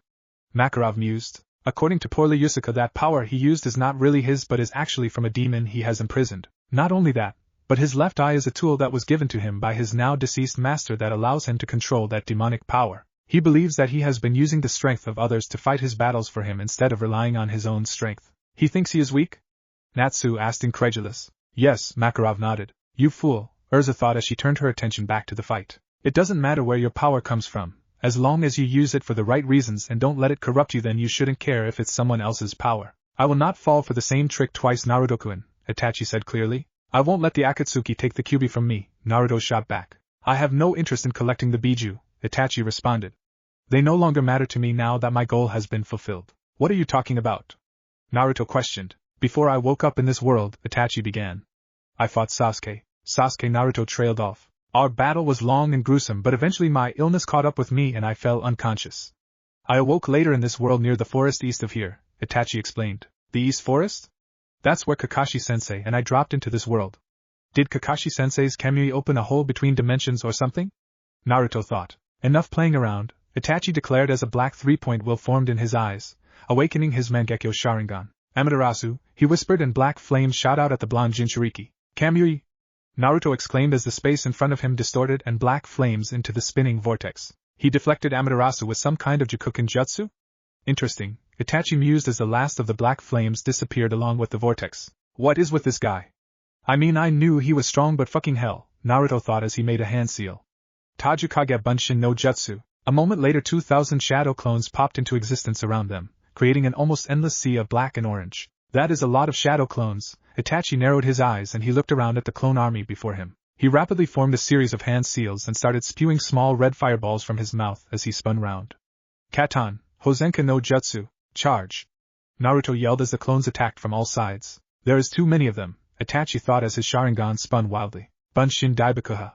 The clones closest to him suddenly exploded, though Itachi narrowly escaped the blast and skidded to a halt atop the ocean water. He copied my jutsu from earlier, Itachi mused as the clones attacked him again from all sides.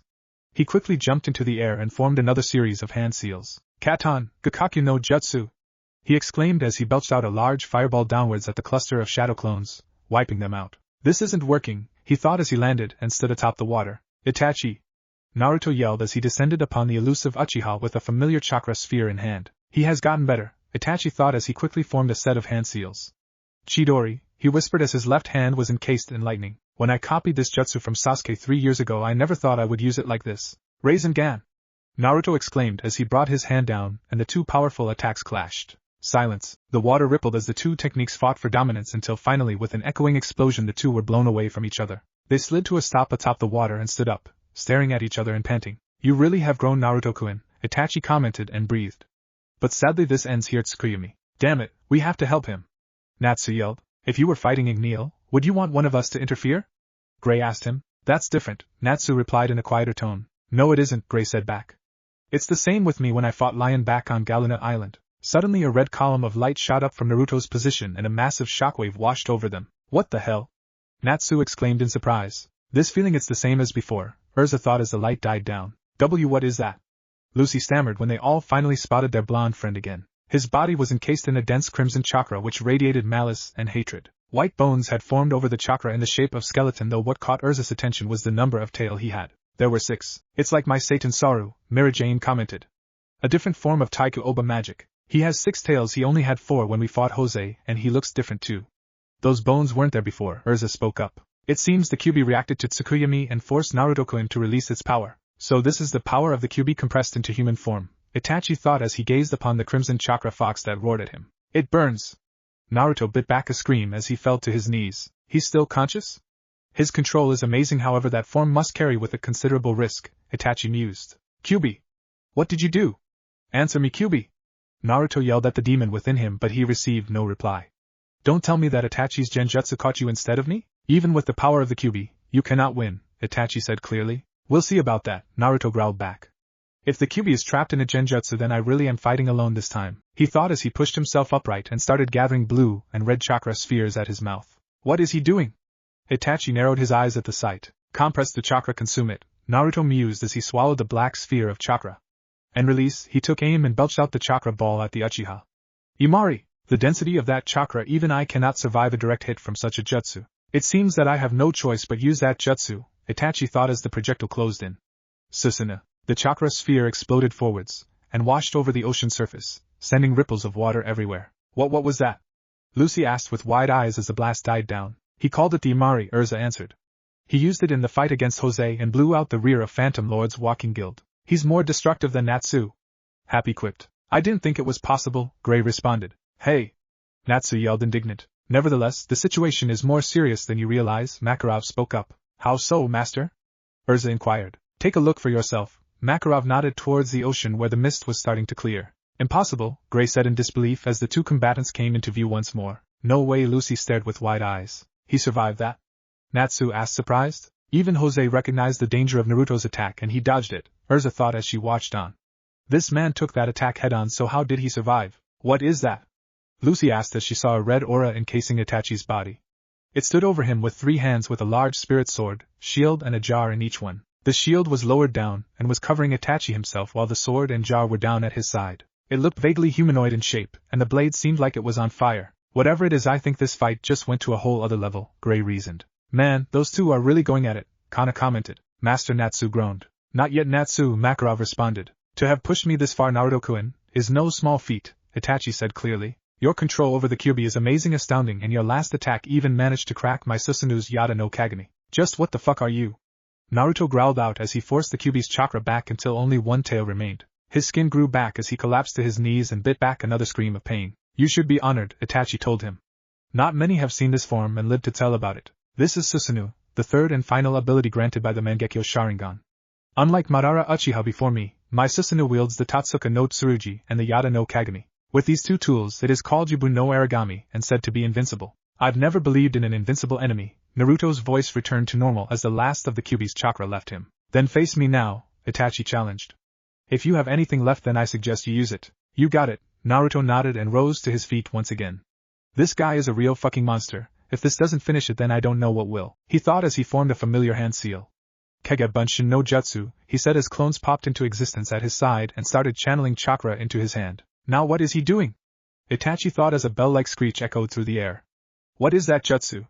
Is that what he used to defeat Kakuzu? Are you seeing what I'm seeing?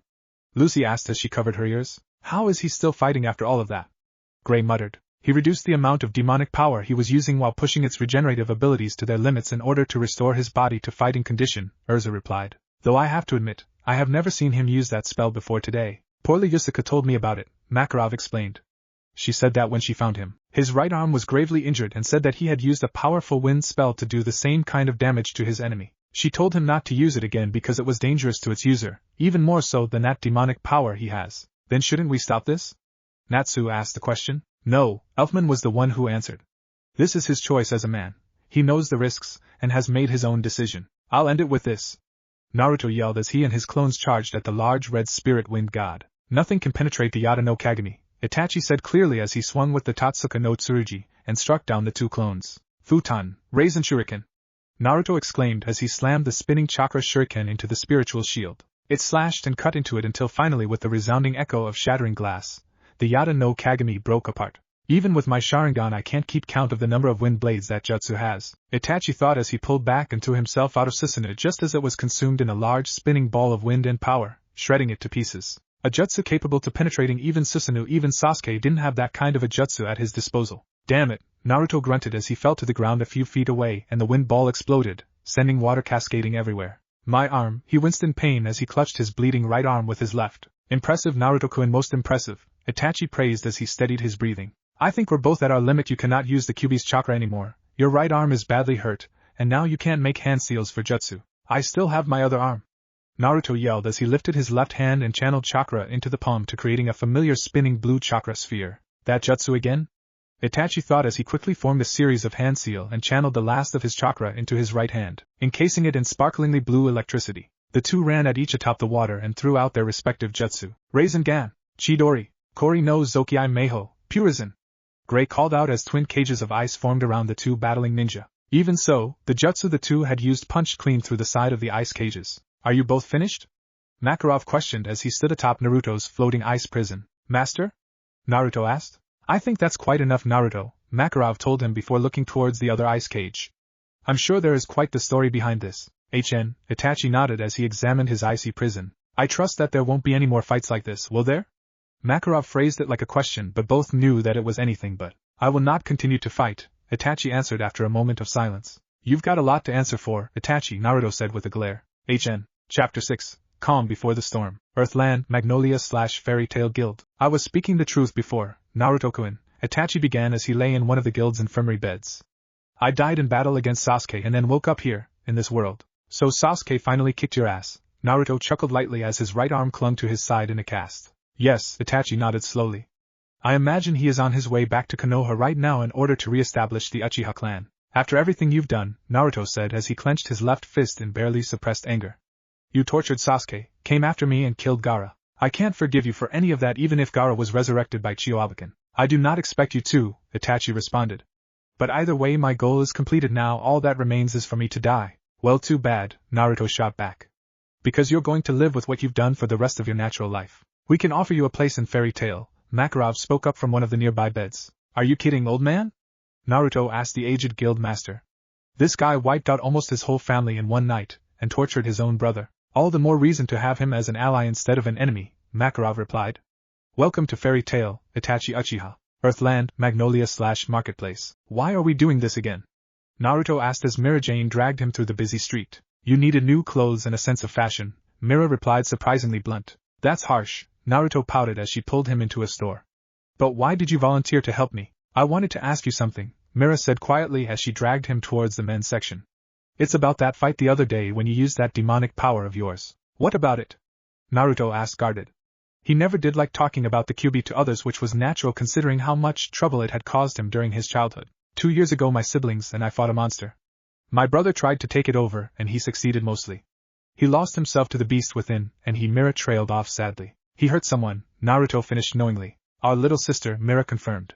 I wanted to ask you if that had ever happened to you. Yeah, Naruto nodded as he remembered his battle against Orochimaru of the Sannin months ago. It was just a few months ago actually. We were on a mission to capture an enemy spy when, well, I guess you would call him a monster, showed up. I fought him and used the Kyuubi's power, but I lost control when I unleashed Four Tails and I was knocked out. I don't remember the battle or what happened to the bastard I was fighting. When I woke up, my squad's leader told me that I injured our other teammate, and I had pretty much torn apart the battlefield. Then you know how dangerous that power of yours is?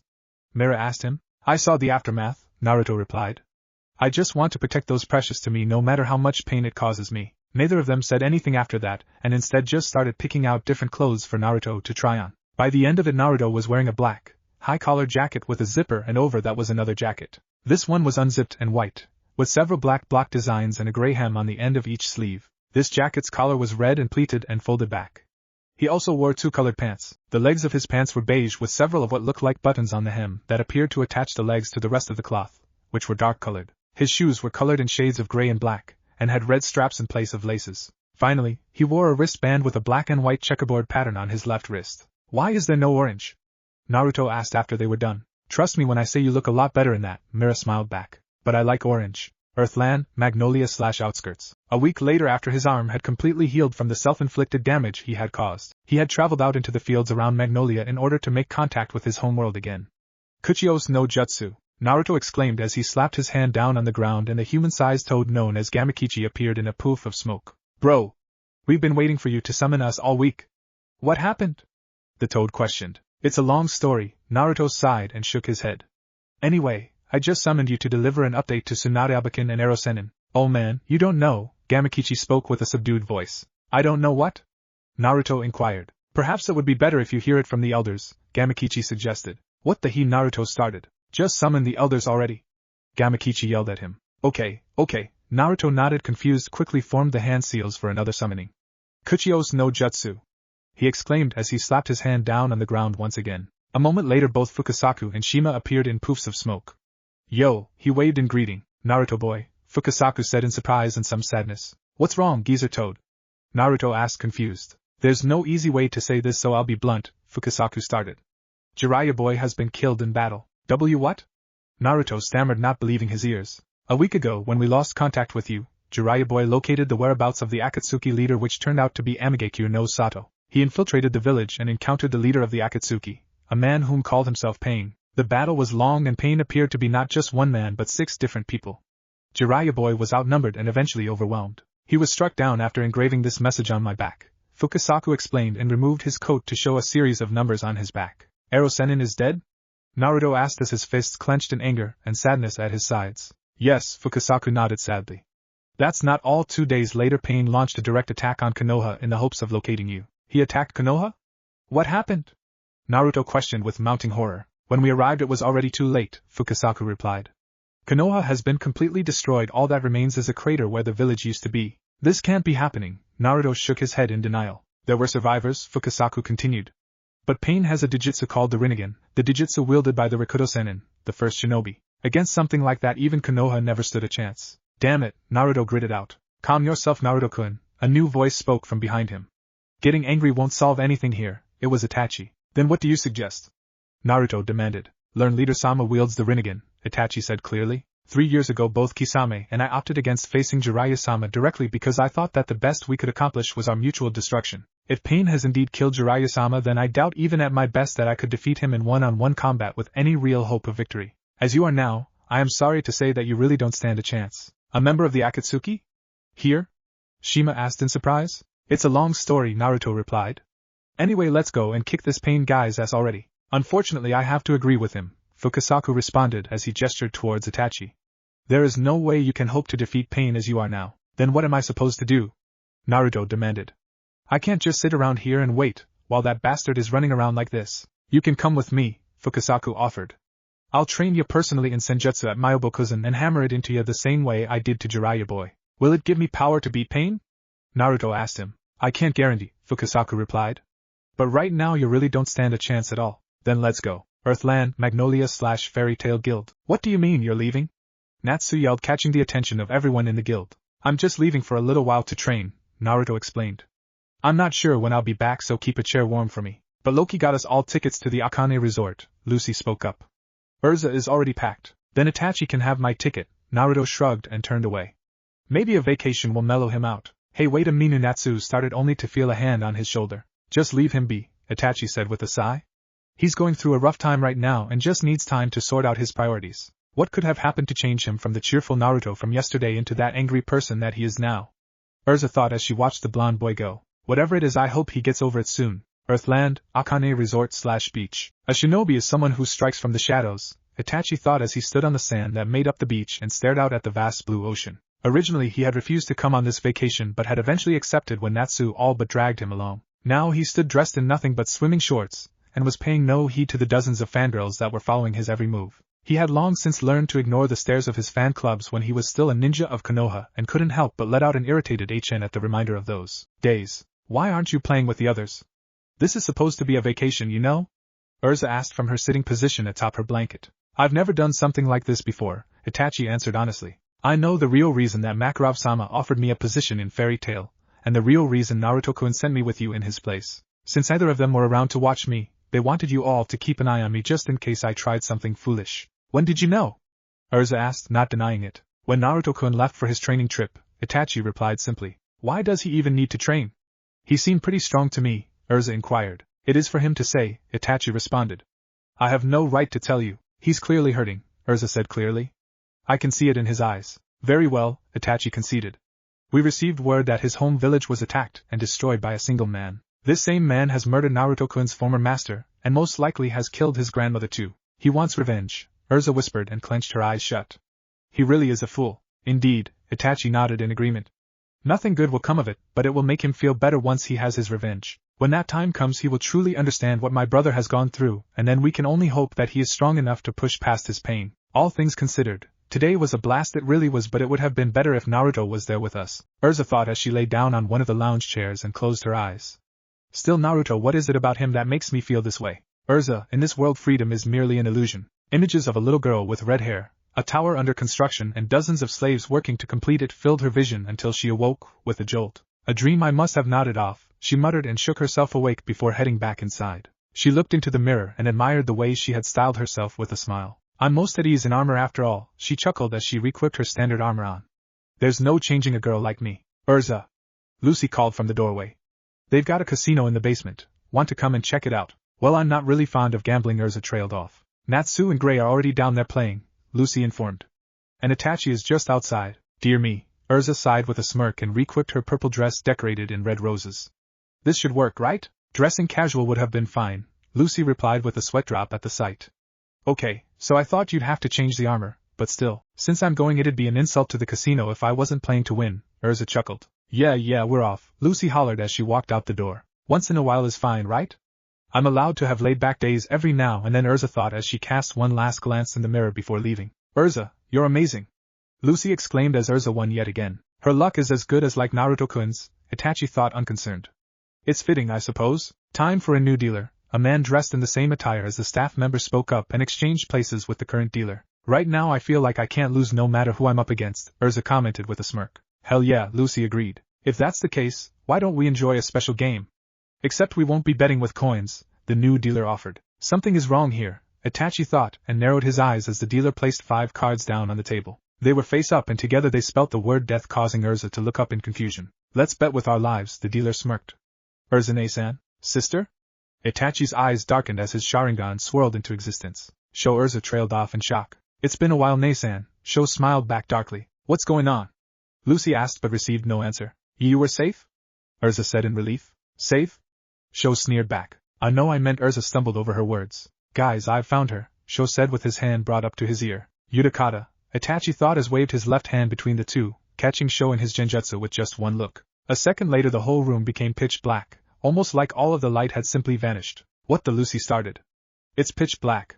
What's going on? This reminds me of Kokwanjo no Jutsu of the Shodai and Naidame Hokages, Itachi mused as his sharingan spun wildly. He may not have been able to see clearly but he could still see chakra signatures such as the other people in the room. Just as suddenly as the darkness came, it vanished again to reveal the shaken and confused people around them. Meow, a new female voice whined as a long whip wrapped around Lucy and pulled her back, restraining her. What the heck? What is this thing? Lucy yelped in surprise as her arms were pulled back over her head. Lucy! Urza shouted in worry. Meow, spoke a young woman with brown hair in the shape of cat ears. Super strong, right, Miliana? Urza asked, now sweating. You can use magic? This is getting out of hand, Itachi thought as stood over the motionless show. Long time, no see, Urza-chan, the cat girl said happily. What is the meaning of this? Lucy is my friend, Urza questioned. Friend? Miliana mused. But weren't we your comrades, Urza-chan? Meow, they were comrades. Lucy thought as she tried to break free of her restraints. Enough of this, Itachi spoke clearly. Let Lucy-san go or face the consequences. Meow, you're no fun, Miliana said back. So be it, Itachi said unconcerned as another Itachi appeared behind the cat girl. Huh! Miliana yelped in surprise as she turned, only feel a brief strike to the back of neck and fall to the ground unconscious. We must hurry, Itachi told the two girls as he cut through Lucy's restraints, freeing her. The others have probably encountered more enemies. Why now? Urza muttered in anger and sadness. You turned out to be quite the looker, spoke a new voice as a new man materialized a few feet away. Another one? Itachi thought with the smallest hint of irritation. That voice Wally? Urza asked and turned to look at him. He wore a business suit, but it was his face and hands that caught her attention. He appeared to be made out of blocks, and his arm appeared to change shape before their eyes. You can use magic too? Not that it would matter if you hadn't recognized me. Wally shrugged as he brought up his right arm, which was now in the shape of a long barrel, and aimed it right at her. Compared to Mad Dog Wally from the old days, I'm much more well-rounded now, there's no need to be awestruck. Once that guy gets his mitts on you, a new voice spoke as a large man with a turban on his head appeared on the other side of the room in a flash of light. Anyone would be able to use magic, right, Urza? Simon? Urza asked, recognizing the voice. Urza, who are these guys? Lucy asked. Why did that guy call you his sister? He's not really my brother, Urza replied. They are my former comrades. Comrades? But I thought you'd been in fairy tales since you were a kid. Lucy continued. This was before that. Urza trailed off and turned her attention back to the two newcomers. What's the old gang doing here? We came to bring you back, Wally answered. That's all I needed to know, Itachi thought as he shifted into his Mangekyo Sharingan. Amaterasu, he whispered as black flames exploded from his eyes and crossed the difference between them in an instant. The black flames consumed Wally's right arm, causing him to scream in pain as his arm melted in a matter of seconds, forcing him to turn his other arm into a gun barrel and shoot his burning arm off at the shoulder. Before he could recover, Itachi was already in front of him with his fist covered in lightning. Wally! Watch out! Simon called out, but it was already too late. Chidori, Itachi whispered as he struck forward, impaling Wally through his remaining shoulder, effectively crippling the only good arm. That's excessive, Urza thought as Wally went done. Yami no Meiho, Yami Setsuna. Simon exclaimed as he brought his hands together to form activation circle. A second later the room faded into darkness, blinding everyone in the room. This man is the main threat here. I need to take him out now, and then I can face Urza, he thought as he rushed through the darkness and threw out a punch right at Itachi's face. The punch seemed to strike an invisible wall around the uchiha, catching Simon by surprise. What sort of magic is that? Even if I can't see you normally, Itachi's voice echoed throughout the darkened room. I can still see your chakra, and I can hear you when you move. Who is this guy? Simon thought, only to feel a blade impale him through the shoulder and lift him into the air. He was pushed back and slammed hard into the far wall with the sword, or whatever it was, still in his shoulder with enough force to cause the wall to crack. The darkness faded to reveal Itachi standing up straight, with the red spiritual thunder god having materialized its skeleton with only its sword in hand and no shield. Enough, Urza said finally, and Itachi retracted the spiritual blade, allowing Simon to slump to the ground. Itachi's power borders on inhuman. I would need to resort to my fairy armor in order to defeat him, but maybe Natsu can eventually beat him too, should Natsu ever learn to fight without actually looking into Itachi's eyes. They clearly wanted you for something, Itachi said over his shoulder as he approached Simon, who was clutching his bleeding shoulder. I already know where they were going to take me after they captured me, Urza declared. The Tower of Heaven. Let's find out the rest, Itachi said as he made eye contact with Simon, causing the bleeding man to slump to the ground. What is your purpose here, and where were you going to take Urza-san? The Tower of Heaven has been completed, Simon replied in a hollow tone.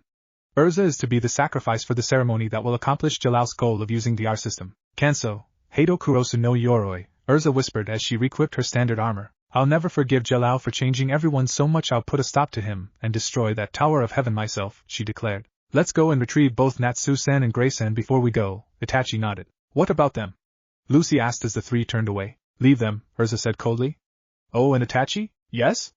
Itachi asked with a look. Dispatch a message to Myobokuzen, Urza gave the order. Recall Naruto, we may need his help. Chapter 7, The Tower Part 1, Earthland, Tower of Heaven/Throne Room. So they failed, mused a man with blue hair and a tattoo across his right eye. It appears that we have a wild card in play at the moment. Jalal-sama, let us quickly capture Urza and hold the ceremony. This is no longer the time to be playing around, spoke the dark-haired man. In that case, why don't you go yourself? Vivaldis, Jalal suggested. Are you sure? Vivaldis asked. They are no doubt on their way here as we speak, Jalal smirked and rearranged one of the pieces on his chessboard. And they have finished their turn, have they not? Earthland, Tower of Heaven/Courtyard. That's a lot of guards, Gray commented as they hid behind some rocks on the shoreline. Who cares? Let's plow through them, Natsu suggested. For once I agree with him, Gray nodded. Jalal is in that tower, Urza said clearly. Let's go and say hello. She jumped out of cover a moment later as her body glowed. Kanso, Tenrin no Yoroi, she dashed forward as dozens of swords materialized in the air around her. Intruder! One of the guards yelled when they spotted her. Sound the alarm, Tenrin, Sakura and Soto!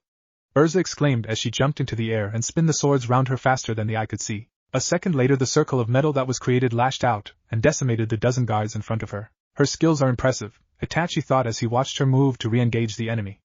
I can see why Naruto-kun is interested in her even if he hasn't realized it yet. Not to mention she looks like teenage Kushina-sama. Karyu no Tekken!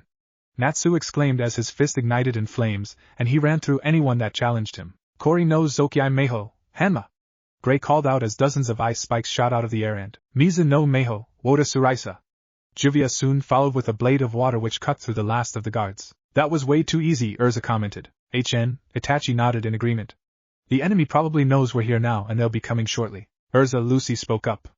Who is Jalal? When she didn't receive an answer she continued. If you don't want to tell us, that's fine. Those guys said they were your former comrades but we're your friends now. And we'll always be here for you no matter what happens. This is personal for you, I get that, Gray added. We're still going to help, even for you. It's okay to be scared once in a while. I'm sorry, Urza said finally as she re-equipped her normal armor. There they are. A new voice called from entrance to the tower. Get them, here they come again, Gray gritted out. They never learn, Natsu nodded. Kuchios, Yatai Kazushi no Jutsu. A new familiar voice exclaimed from above. Suddenly a massive green toad crushed them beneath its weight, seemingly appearing from nowhere as a blur of red and black dropped down in front of them. Thanks for the lift, Gamahiro, the figure spoke as he stood up with his back to them. Anytime, Naruto-kun. The massive toad nodded and disappeared in a poof of smoke. Is that Gray trailed off as the newcomer turned. Welcome back, Naruto-kun, Itachi greeted. Sorry I'm late. Naruto turned towards them with one eye that of the sharingan, and the other golden color with the pupil now a horizontal slit. There were orange rings around his eyes and he now sported a red trench coat with black flames emblazed on the bottom of it. A black cat crossed my path so I had to take the long way. Naruto Urza trailed off. He's back, he's really back, but he's different now. That aura of his is calming, and is that magic power he has now? He didn't have that when he left but now I can feel it. That is definitely magic power he's using now. From what she was able to understand, his chakra, as he called it, was a mixture of mental and physical energies within the human body. Magic used spiritual energy from the user's soul, not their body like chakra did, and so was an entirely different power. From what she felt now, Naruto was clearly using magic power, but it didn't seem to be originating from his soul like what she was accustomed to. It almost felt like he had somehow drawn it into his body from the spirit of Earthland itself, and had become one with it. She had heard the tales from her guildmates, and even Master Makarov, of how even the world itself was alive, but she had never truly believed it. She'd heard of some people trying to harness the power of nature itself, and some had even partially succeeded. The forbidden spell of mass destruction called Ise Mahajin Eterian was said to be powered by the magic of Earthland itself, even though only the Magic Council had the sheer skill needed to control such a spell from destroying the whole world while in use. But she had never heard it ever augmenting a human body before, and she had thought it was impossible to control such a dangerous power, until now, that is. I heard you had a bit of a run-in with your old friends, Naruto smiled at her as they entered the tower. And I heard you were heading to confront some guy you used to know. Over 10 years ago, a cult that worshipped black magic wanted to construct a tower to use a magic that could raise the dead, Urza started. Raise the dead? Lucy asked, surprised. It sounds like Orochimaru would have loved it here, Naruto mused as he released the natural energy within him, returning his right eye to its natural blue color. Indeed, Itachi nodded, knowing the Snake Sanin's research into resurrection jutsu. The project wouldn't have been condoned by the government or the Magic Council, so they captured slaves from all over the world to build the tower, Urza continued. When I was little, I was one of those captured and taken here. Why, you were a slave? Naruto stammered in surprise. That was where I met Jalal, Urza explained. After a failed escape attempt I was taken down to isolation and tortured. They ripped out my right eye. Her words shocked them all. But you have both your eyes, Lucy spoke up. Poorly Yusuke created a new one for me, Urza responded. Jalal came to rescue me, but he was captured and was taken in my place. Later, after I had been returned to my cell with the rest of the prisoners, I just started attacking the guards. I rallied the prisoners to me, and we all revolted against them. We stood up for our freedom, and to save Jalal. At that time, Jalal was our leader, our hero with a great sense of justice. He was also my idol, she admitted. But with the time that passed, Jalal had changed. What happened? Naruto asked, knowing that things weren't going to be happily ever after. If someone can be called evil, I'd call him that, Urza answered. That was the day I learned magic. The enemy mages had finally come onto the battlefield, and they struck down my old master. Her old master? Naruto thought as he remembered his own now deceased masters. He took a spell aimed at me and was killed, Urza explained. My magic awakened then and there. With that power I killed the mages who killed him and led the slaves out towards the boats on the shore. After I was sure they would make it, I turned around and headed back inside the tower in order to find Jalal. I found him all right. Let me guess, Naruto stopped her. You were too late. Yes, Urza replied harshly. He was insane. He said that he wanted to resurrect Zeref. Now he almost killed me but decided it was better to exile me instead. He said if I breathe a word of what was happening here to anyone, that he would kill my friends. I woke up on a beach the next day and just cried for what felt like an eternity. Urza, Naruto said as he reached out a hand to her. The redhead said as a single tear fell from her left eye. I am going to fight Jalal. Hold on, Urza, Gray spoke up. That Zeref you just mentioned. He's called the most brutal and cruel dark mage in the history of the magic world, Urza explained. Indeed, Lucy mused. The monster summoned by Lullaby was created from Zeref. Not only that, I'm afraid Deliora could have been another such part of Zeref, Urza added. Zeref has the power to create these terrifying monsters with little effort. That's the Zeref that Jalal plans to revive? Lucy asked with mounting worry. I'm not sure what his motive is, Urza bowed her head in shame. According to Gel, my old comrade, when Zeref is revived they would become the rulers of the world. World domination? Itachi mused, thinking back on his days in the Akatsuki. It sounds familiar. I don't know what Jalal has been filling their heads with since I escaped the Tower of Heaven, but I did abandon everyone for 8 years, Urza continued. I betrayed them. Bullshit, Naruto declared. This guy goes insane and threatens to kill all your old friends so you don't talk. Now he can't touch them and we're going to kick his ass here and now. I'm with Naruto on this one, Natsu agreed. We're in this until the end. Itachi nodded. What are we waiting for? Gray asked.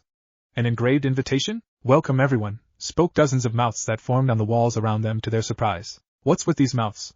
Gray asked, surprised. They're talking, Juvia said, confused. Jalal must have set this up so he could be heard in every corner of the tower, Urza mused. His words are transmitting through the mouths?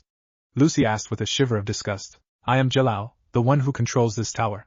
All the pieces on both sides have been placed, the voice spoke. It is about time to begin the Paradise Game. A game? Natsu inquired. The rules are simple, Jalal explained. I will use Urza as my sacrifice in a ceremony that will resurrect Zeref. Who's he kidding? Gray sneered back. Like we're going to let something like that happen, Naruto growled out. Sacrifice, human sacrifice, no one deserves that fate. That is to say, if I open the gates to heaven then I win. If you are able to prevent this, then you are the winners. But to make the game more interesting, I have 3 players here, Jalal continued. 3 players, Itachi mused. You must get past them to reach me, Jalal declared. Thus this is a 7-on-3 battle. Lastly, there is a special rule in play. The Magic Council might attack using the Ise Mahajin, Eterian. It's a very destructive magic capable of annihilating everything. A weapon capable of destroying the entire island in one blast?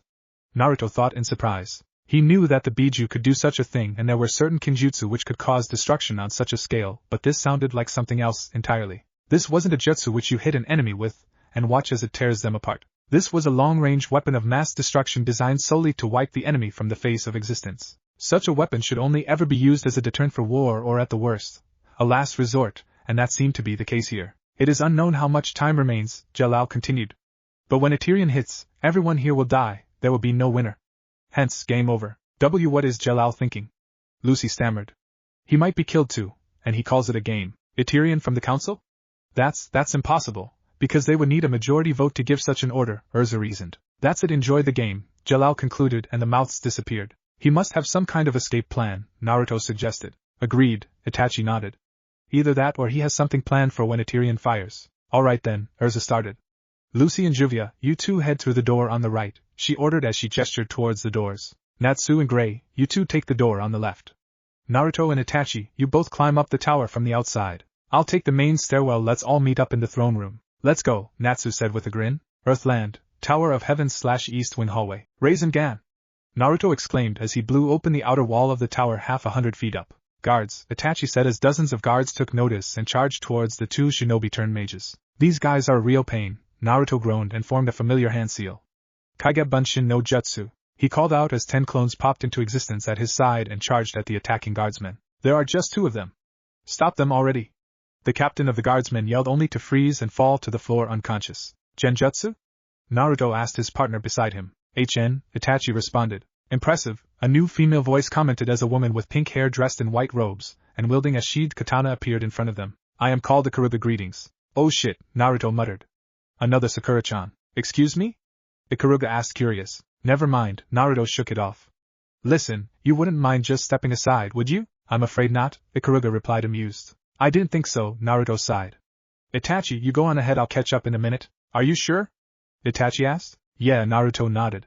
Besides, Urza is probably already up there. Very well, Itachi conceded and burst into dozens of black crows. Naruto sighed as he recalled his previous battle with the elder Uchiha brother, and shook his head at the thought. Despite everything that had happened, Itachi was the sole link he had to his old world other than the Toads, but since they weren't technically from the shinobi world, it was different where Itachi was concerned. Itachi was many things but a man with a need to prove himself by killing his family. He most certainly was not. His powers were almost ungodly, and he seemed to use them wisely. He was quiet most of the time, and kind of reminded him of both Sasuke before he left, and Shino. He could be trusted for now, at least this guy did kill his entire family after all. Still, there was something wrong with that story when compared to the Itachi that had fought him, and now fought alongside him, and his new friends. He'd worry about it later. Alright then, Naruto sighed again and stood completely still. Let's go wild, he said as orange rings formed around his eyes, his right pupil elongated into a horizontal slit, and his right eye turned yellow. Senjutsu, Senin Moto. What strange eyes, Ikaruga mused. Fuin, Kai, Naruto spoke as he unsealed a dozen shuriken from a scroll that had appeared in his hand. The shuriken sailed towards Ikaruga only for her to unsheath her sword and deflect the dozen shuriken. There is nothing under the sun that I cannot slice, Ikaruga proclaimed and slashed one last time, this time striking at Naruto directly. Naruto brought his hands up and a kunai slipped into his grasp. Futon Hein! He exclaimed as his wind chakra coated the blade. You're good, he commented as the two blades connected and Naruto pulled back. But I'm better, he said as he lunged forward and threw out a punch with his free hand. Kawasaki might. Oh? Ikaruga asked, amused as she dodged the punch effortlessly only to feel a solid hit to the side of her face, sending her crashing back into the far wall. What was that? She stammered in surprise. She's insanely fast, Naruto thought as he narrowed his eyes. If I wasn't in sage mode and using the sharingan, she would have sliced right through me and I wouldn't have been able to do a damn thing about it. That sword of hers is something else too. My wind-enhanced kunai could barely hold itself together when we clashed. That was my way of greeting, Ikaruga said as she stood up completely recovered. I am no mere passerby on the road. I don't care, Naruto said back and formed a familiar hand seal. Kaigebunshin no Jutsu. He exclaimed as 3 clones popped into existence beside him, and charged. Here I come, Ikaruga spoke as she readied her sword. Yasha Senku. It came out as a whisper and a second later she made one slash with her sword. Suddenly all 3 clones were wiped out, and were soon followed by a gust of wind. Her speed with that sword of hers is unreal, Naruto thought as his sharingan spun wildly. Well, I guess I have to even the playing field. Suddenly his sharingan shifted into its Mangekyo form and he focused on her sword. Kamui, he whispered as space and time distorted where she held her sword. What the Ikaruga said and jumped away from the spiraling vortex. I won't fall for your tricks, she said as she landed a few yards back. Senpo, Raisin Rengen! Naruto exclaimed as he appeared from above with 2 spiraling chakra spheres in hand. Is that pure magic? Ikaruga asked in thought as she narrowly evaded the attack. The twin orbs of energy struck the ground and exploded in a blast of smoke and dust as she skidded to a halt just outside of the smoke cloud. I can't see anything, don't tell me he planned to use this as a smokescreen? She narrowed her eyes in anger at the thought.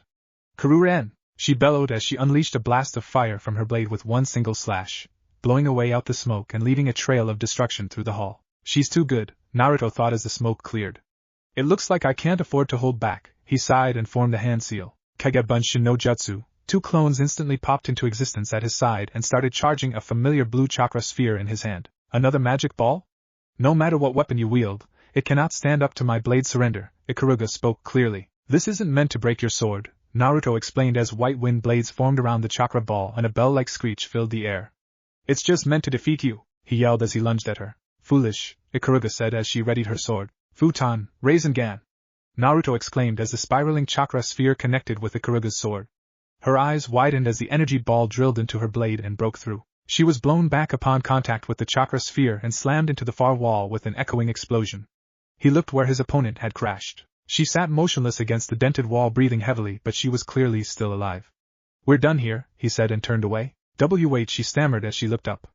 Who are you? Ikaruga thought as she slipped into unconsciousness. Now I need to find Urza and Itachi, Naruto thought as he turned and dashed down the darkened corridor. Chapter 8, The Tower Part 2, Earthland, Tower of Heaven/Throne Room. Dear me, it seems the game is already over, Jalal sighed as he knocked over the pieces on his chessboard. Is it really entertaining, playing with people's lives?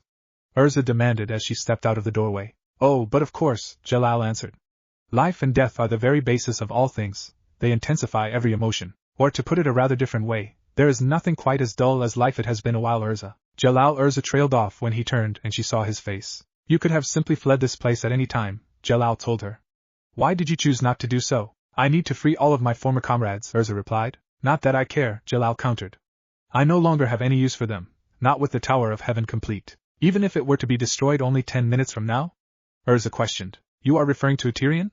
He, Jalal chuckled at that. You seem unconcerned, so you really were bluffing, Urza guessed as she gripped her sword tighter. Oh no, the Tyrion will fall, Jalal responded as he removed his hood exposing his face. That is what I wanted to hear.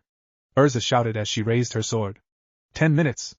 If I can simply keep you here for that long, I will be able to bring an end to all of this. Oh no, you are going to be sacrificed to Zerif, Jalal laughed. That much is pure fact. It is your destiny. Sorry I'm late, Naruto said as he arrived at the throne room doors to the sight of Itachi waiting for him. Where's Urza? Inside, Itachi replied. Why aren't you in there with her? Naruto asked. At the moment she does not seem to need our help, Itachi replied. 7 minutes left, Jalal chuckled. In 7 minutes' time, Tyrion will strike this place. Let us enjoy those 7 minutes, Urza. Right now there is nothing that I fear, Urza declared. Even if Tyrion does fall upon me, I will be satisfied as long as I take you with me. Here I come, Jalal smirked as he raised his hand and whips of dark energy lanced out. Yami no Meho. The whips were so fast that they were able to strike Urza across the chestplate as she evaded the assault. I've got you now, Jalal's smirk widened as he sent a condensed ray of darkness at her. It stuck her in the stomach and blew her back through the wall and outside of the tower. She tumbled for a moment before kicking off of some falling debris and launching herself back up into the throne room. You've just built this huge tower, and you're just smashing it up, Urza shouted as 2 swords appeared in her hand and swiped down at Jalal. I just don't know what to say. It's just a pillar or two, Jalal responded with a knowing grin. Nothing more than decorations. Sho and the others worked 8 long years believing in you, to make those decorations.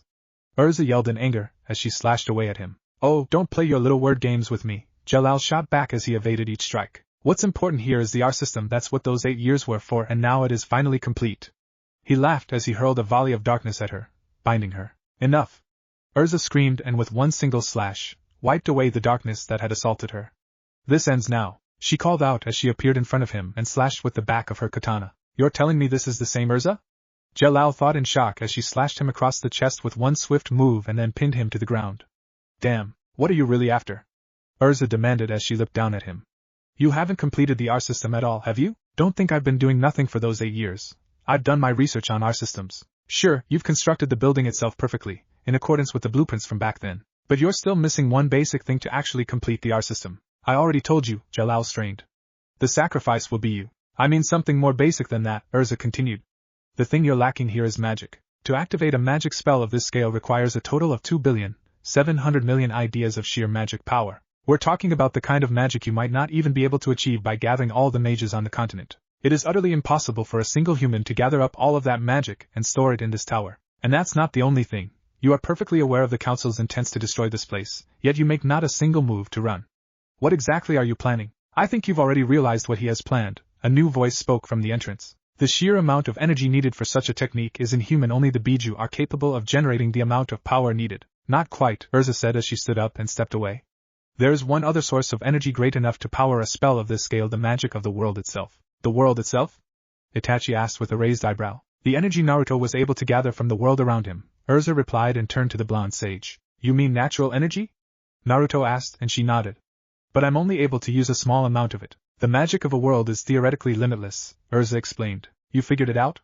Jalal stared up with widened eyes. Tyrion is said to gather the magic of the world itself and unleash it in one blast at a target, Urza finished. You're hoping for the council to fire Tyrion at the tower, and somehow use that energy to power the R system. It doesn't matter now, Jalal smirked. 1 minute. We can't stop an attack of this scale, Itachi said to his 2 guildmates. Maybe we can, Naruto suggested and ran over to the hole in the wall that was created earlier when Jalal had blown Urza through it. What are you planning to do? Urza yelled after him. I'm going to stop that light. Naruto shouted back as he jumped and stood on the side of the wall. Senjutsu, Senin Moto, he whispered as gathered natural energy into his body and his eyes shifted into sage mode. Here it comes, he thought as he looked up and saw a beam of light descend on the tower. Senpo, Kamui, space and time distorted right above the tower, and the beam of light was sucked in upon contact. Unlike the regular Kamui, which was capable to creating a small black hole and capable of sucking up most attacks and people, the Senpo, Kamui was the same jutsu powered by his sage chakra and as such was far larger and stronger than the original. The black hole that Naruto had just created above the tower was so large that it was capable of transporting the sheer power of the Etherean blast into another dimension. However, there was a problem with this specific jutsu. It drained him completely of natural energy in one go. Damn, Naruto grunted as he felt sage mode leave him, and he started to fall off the tower. Urza appeared and grabbed his hand before he could fall, pulling him back inside the throne room. Thanks, he breathed, and she nodded in response. He really has gotten stronger, Urza thought with a small smile, and stood up once more. You all those years of work infiltrating the council, you'll pay for this, damn you! Jalal roared in anger as he stood up. I've had enough out of you! Shouted a familiar pink-haired boy with his hands covered in flames as he appeared and landed a solid punch to Jalal's face, sending him crashing back into the far wall. Natsu Urza trailed off surprised. Urza belongs to Fairy Tail, Natsu declared. Don't think, even for a second, that you can screw with us and get away with it. And now the Dragon Slayer appears, Jalal sneered as he stood up, casting away his coat revealing his armored suit underneath. You all have the nerve to disrupt my plans. I'm going to crush you with my Tentai Meiho. Naruto-kun, Itachi spoke up, catching the downed blonde's attention. How long until you recover? Give me 5 minutes, Naruto replied, clearly sweating. Very well, Itachi nodded. Move aside, Salamander-san, he ordered as his eyes shifted into his Mangekyo Sharingan. I will deal with this. Natsu remembered the kind of power Itachi had wielded during his battle with Naruto, and reluctantly moved out of the way. Amaterasu, the Uchiha whispered, and black flames exploded from his eyes. Ryusei, Jalal smirked as his body glowed yellow and his right eye changed in appearance. The pupil became a strange red pattern as he disappeared in a burst of speed before the black flames could touch him. What? Itachi thought in surprise. No one had ever dodged Amaterasu before, and for good reason, considering the speed that the flames traveled at to reach their target. Hell, Sasuke had only survived because of Orochimaru's rebirthing technique, and Naruto had been forced to manipulate space and time with Kamui just to deflect it. Too slow, Jalal said as he appeared behind him and landed a solid punch across his face. Even with my Sharingan, I can barely see his movements, Itachi thought as Jalal continued to batter him. There is a foreign energy coursing through his system that is not his own, disrupting his chakra and my genjutsu. It reminds me of the Kyuubi's chakra when it influences Naruto, but not as a chaotic, it's almost calm. He's also not looking into my eyes, so I can't use Tsukuyumi. He must have received word of my abilities. I am not a fool, Jalal said as he threw out another punch. Your eyes are the source of your power. As long as I don't look into your eyes, you cannot defeat me. Even with that power of yours, it's over. It's time for you to have a glimpse, he spoke as he jumped up onto the ceiling. Of real destructive power, 7 spheres of yellow magic connected around him and suddenly shot down at Itachi. Shikisaiken, Susanoo, Itachi whispered as the spiritual thunder god formed around him as the 7 golden orbs struck him. It doesn't matter what you do. As long as this tower still stands, I will just find another way to gathering the energy needed to power it. Jalal laughed as he landed back on the floor at the other side of the room and threw his arms up in a cross shape. What is this feeling? Itachi thought with narrowed eyes. Arutiarasu! Jalal exclaimed as he gathered the darkness of the shadows around him into a single large sphere and hurled it at the spiritual thunder god. Susanoo brought down the Yata no Kagami down to cover Itachi as the swirling dark orb struck with a deafening explosion. This isn't going the way I'd hoped. At the very least I need to ensure that the enemy does not win this battle, but right now I don't have the chakra to completely destroy this tower. There has to be another way, Itachi thought and saw Natsu out of the corner of his eye. Salamander-san, I am told that you can devour flames in order to gain strength. Yeah, Natsu nodded. Devour these flames and use that strength to destroy this tower. If this tower were to fall, then at the very least we can deny the enemy victory, Itachi spoke as black flames erupted from his eyes once more. Amaterasu. Natsu quickly ate the black flames without them burning him, and after the last of them were devoured he grinned. I'm all revved up. He punched his hand into his palm as his magic seal appeared in the air in front of him, and orange flames wrapped around his body. Scales formed across his forehead, and his teeth elongated into sharp canines. Fairy Tail mages specialize in property damage, he said as he charged forward far faster than before and landed a solid punch to the jaw, sending Jalal flying back. You little punk, Jalal growled out as he recovered and charged back at the Dragon Slayer before him. I'm going to finish you in an instant. You're going to regret getting up here. I'll send you straight to hell. I've got confidence in my own stubbornness. Natsu grinned as the two exchanged blows. Come and get me if you can. Shikisaiken! Jalal exclaimed as he knocked Natsu away and fired off a volley of light orbs at him. Come on! Natsu urged, and Jalal struck him head-on with an orb of light only for it to break apart upon contact with his flames. What's the matter? Are you holding back because you're afraid to damage your precious tower? Your attacks have no effect on me at all. Is this really Natsu? He might be stronger than me now, Urza thought as she watched on. That power, it has to be Dorigan Fosu, there's no mistaking it. This is Natsu's true power, unreal. Impressive, Itachi mused. Don't get cocky. You little punk! Jalal shouted as he telekinetically blasted Natsu back into the far wall. Karyu no Kun! Natsu exclaimed as his hands ignited in fire and slammed them down into the ground, shaking the tower and unleashing a torrent of flames everywhere. My tower, I spent 8 years building it, Jalal said enraged. Unforgivable. He yelled and brought his hands up in a cross shape above his head, releasing a shockwave. That's the same spell as before, Itachi thought, and prepared to intervene should that spell be used again. Something that could damage even the Yata no Kagami was not something that he would allow to be used against one of his allies if he could help it. But he had already released Susanoo and his chakra was running low despite his inhuman resilience to exhaustion. Senjutsu. Sinin Moto, Naruto spoke from behind him as the ground around him seemed to crack. Naruto-kun? He's finally ready to re-enter the battle, Itachi mused. He recharged Urza thought as the blonde took a step forward and disappeared in a burst of speed.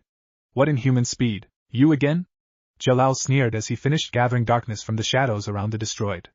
Arutiarasu, Senpo, Cho Udama Rasengan. Naruto exclaimed as he descended upon the blue-haired mage with a large spinning chakra sphere in hand nearly twice as big as his own body. Susanoo, Itachi strained as the spiritual thunder god formed around him once again. He quickly grabbed Urza and Natsu with its two right hands, discarding both the sword and the jar while raising the Yata no Kagami up to defend from the resulting blast unleashed by Naruto's very destructive jutsu. The massive spiraling sphere connected with the orb of darkness, and both exploded with an echoing crack. The tower shattered and fell, or it would if it didn't fall away and reveal nothing but blue crystal in its place. Naruto landed beside Urza, Natsu and Itachi, the latter of whom had released Susanoo and had fallen to his knees in exhaustion. Did you get him? Natsu asked. No, Naruto shook his head. I can still sense his chakra. This is Urza trailed off at the sight of the now crystal tower around them. Lacrima, the entire tower is one big lacrima. He must have been planning to absorb magic from Eterian with this lacrima. You dare to interfere with my plans. Jalal spoke as the dust cleared and revealed his glaring form. I'll kill you here and now. Jalal, Urza muttered as a single tear slid down the left side of her face. Urza, this guy, he, Naruto thought and formed a single hand seal. Urza, I'm sorry, but I'm going to have to make you cry. Kage Bunshin no Jutsu. A second later, two clones popped into existence at his side. Naruto? What are you? Urza started only to cover her ears as a familiar and disturbing bell-like screech echoed through the air. Don't tell me he's going to use that spell, but I thought I told him never to use it again. He's going to cripple himself at this rate. That's Itachi whispered as Naruto and his clones formed a white chakra shuriken in the original's right hand. What is that? Jalal asked with wide eyes. This guy. You're done for now, Natsu declared. Futon, Raisin Shuriken. Naruto exclaimed as he hurled the chakra shuriken through the air at the blue-haired mage. He threw it. Itachi thought with wide eyes. How can he throw such condensed chakra? The chakra shuriken closed in and Jalal jumped over it in order to evade the strike. The wind blades expanded just as he landed several feet away, and a moment later the Rasengan core of the chakra shuriken expanded. Finally, with an echoing explosion, it was over. It ends now. Naruto yelled as he appeared beside the blue-haired mage. Senpo, Rasengan! He exclaimed as he slammed a pair of spinning chakra sphere into Jalal's chest. I'm impossible. I cannot be defeated. Jalal shouted back as he quickly recovered despite the sheer amount of damage he had taken, and hurled a bolt of light at Naruto. I will create a land of freedom. Zirif called to me softly, through the pain and fear. He asked me if I wanted true freedom. That's right, I am the only one who can sense Zirif's presence. I am the chosen one. Together with Zirif, I will create a nation of true freedom. Would you just shut up already? Naruto yelled as the two traded blows, battling their way from one side of the room turn roof to the other. I don't give a damn about your freedom or any shit like that. Who cares? Crap like that has got nothing to do with my life. The will to change the world, that alone is enough to turn the wheel of history. Why can you fools not understand that? Jalal exclaimed as he jumped into the air and formed a large yellow magic circle in midair. The Bisuburiku again? Are you trying to bring down the whole tower? Urza demanded at the sight. Just give me another 8 years. No, this time I'll build it in 5 years. Zirif, just a little longer, Jalal rambled. I don't care if you tell me that the whole damn world will be destroyed tomorrow. I'll never give up. That's what it means to be human, Naruto yelled as he jumped and his Mangekyo Sharingan spun. Abisuburiku! Jalal exclaimed as a large fusion blast of darkness right at him. Kamui, Naruto whispered as space and time distorted between them. Jalal's spell was sucked into the spiraling vortex, much to his shock and anger. Damn it, I'm out of sage chakra again, he thought as he breathed raggedly. I have just enough chakra left, he said as he started channeling chakra to his left arm and jumped right at Jalal. That spell he just used, that's what he used to stop Eterian. Damn him! Jalal thought in anger only for it to turn into shock as Naruto jumped at him. Rasengan! Naruto exclaimed as he slammed the spinning chakra sphere into Jalal's chest, blowing him downwards through the tower. The tower shook as the lacrima crystal started to crack and shatter until the whole tower started to fall as one down onto the island below. Chapter 9. Homeward Bound. Earthland, Fiori, Southern Beach. Where am I? Urza whispered with a groan as her eyes slowly opened. Urza! A series of voices were heard along with splashing water. Thank God you're okay. Don't make us worry like that, damn it. What's going on? Urza asked as she shook herself awake. She appeared to be on a beach under the night sky and in someone's arms. Her friends were running towards her, splashing water everywhere as they ran. She raised her hands and gazed at them for several long seconds as her vision returned to normal. I'm alive?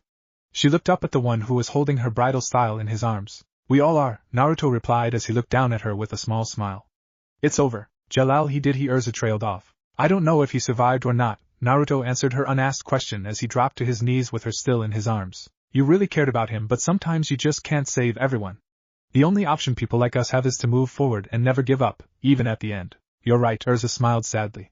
Fairy Tail, I can't really imagine a world without my comrades. It's the same for all of us. Natsu was the one who responded to that. You're a member of Fairy Tail, you're one of us, and we weren't going to let anyone take you away. That's right, Lucy nodded in agreement. You all. Urza closed her eyes with a smile. Thank you, she told them. That's right, I don't have to die for my comrades' sake, I have to live for their sake. Because that's the only way to bring about a happy future, she thought as tears flowed down from both of her eyes. Let's get out of here, Naruto grinned. Earthland, Fiori Southern Beach Hotel. Is this guy really going to be okay?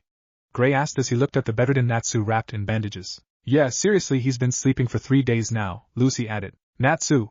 Lucy's wearing a maid outfit, and she's dancing for everyone, Happy shouted into the Dragon Slayer's ear. I'd be pissed off if that managed to wake him up, Lucy huffed, and turned away only for the pink-haired young man to start smiling.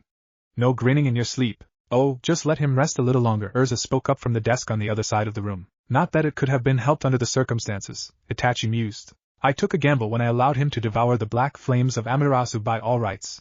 He should have been incinerated by merely touching it, he grunted as he turned away. Thankfully all I had to do was buy time for Naruto-kun to recover, otherwise I would have had to go on the offensive, and risk leaving the others unprotected. This guy is becoming more of a monster every day, Gray sighed and leaned back in his chair. Natsu's skills are extraordinary, Itachi thought as he gazed down at the young man's sleeping face. His body was able to break down Amaterasu into mere particles and absorb the energy from it, thus triggering that transformation we saw. This boy's potential rivals Naruto-kun's. They both even act somewhat alike. I wonder. I caused so much trouble to all of you in this incident, Urza spoke apologetically. I really don't know what I can say. Don't worry about it, Naruto told her. We won and we all made it out of there alive. Whatever happened to that element 4 girl? Urza asked, changing the subject. Juvia? Oh, she's headed back already, Gray answered. She said she wanted to join Fairy Tail as soon as possible, so she ran off to find the old man. I hear she helped us out a lot, so I would have liked to be there to back her up, but Urza mused. Shouldn't you be getting some sleep? Naruto asked the redhead. I wasn't really hurt that much, Urza shook her head and waved off his concern. It could have been a lot worse. That's an understatement, Gray muttered. So this is where you were, Naruto spoke up as he stepped out onto the balcony. Urza stood at the edge with her arms resting on the banister, as she gazed out at the calm ocean that was reflecting the moonlight. Huh!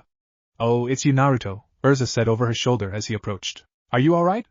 Naruto asked her. I'm just thinking about my old comrades, my old friends. I feel like I betrayed them, Urza responded. I don't know if Jalal was really possessed by Zeref's ghost or not, but he was able to change my old friends into some of my worst enemies. I just left them after Itachi defeated them without a care in the world. I know the feeling, Naruto started.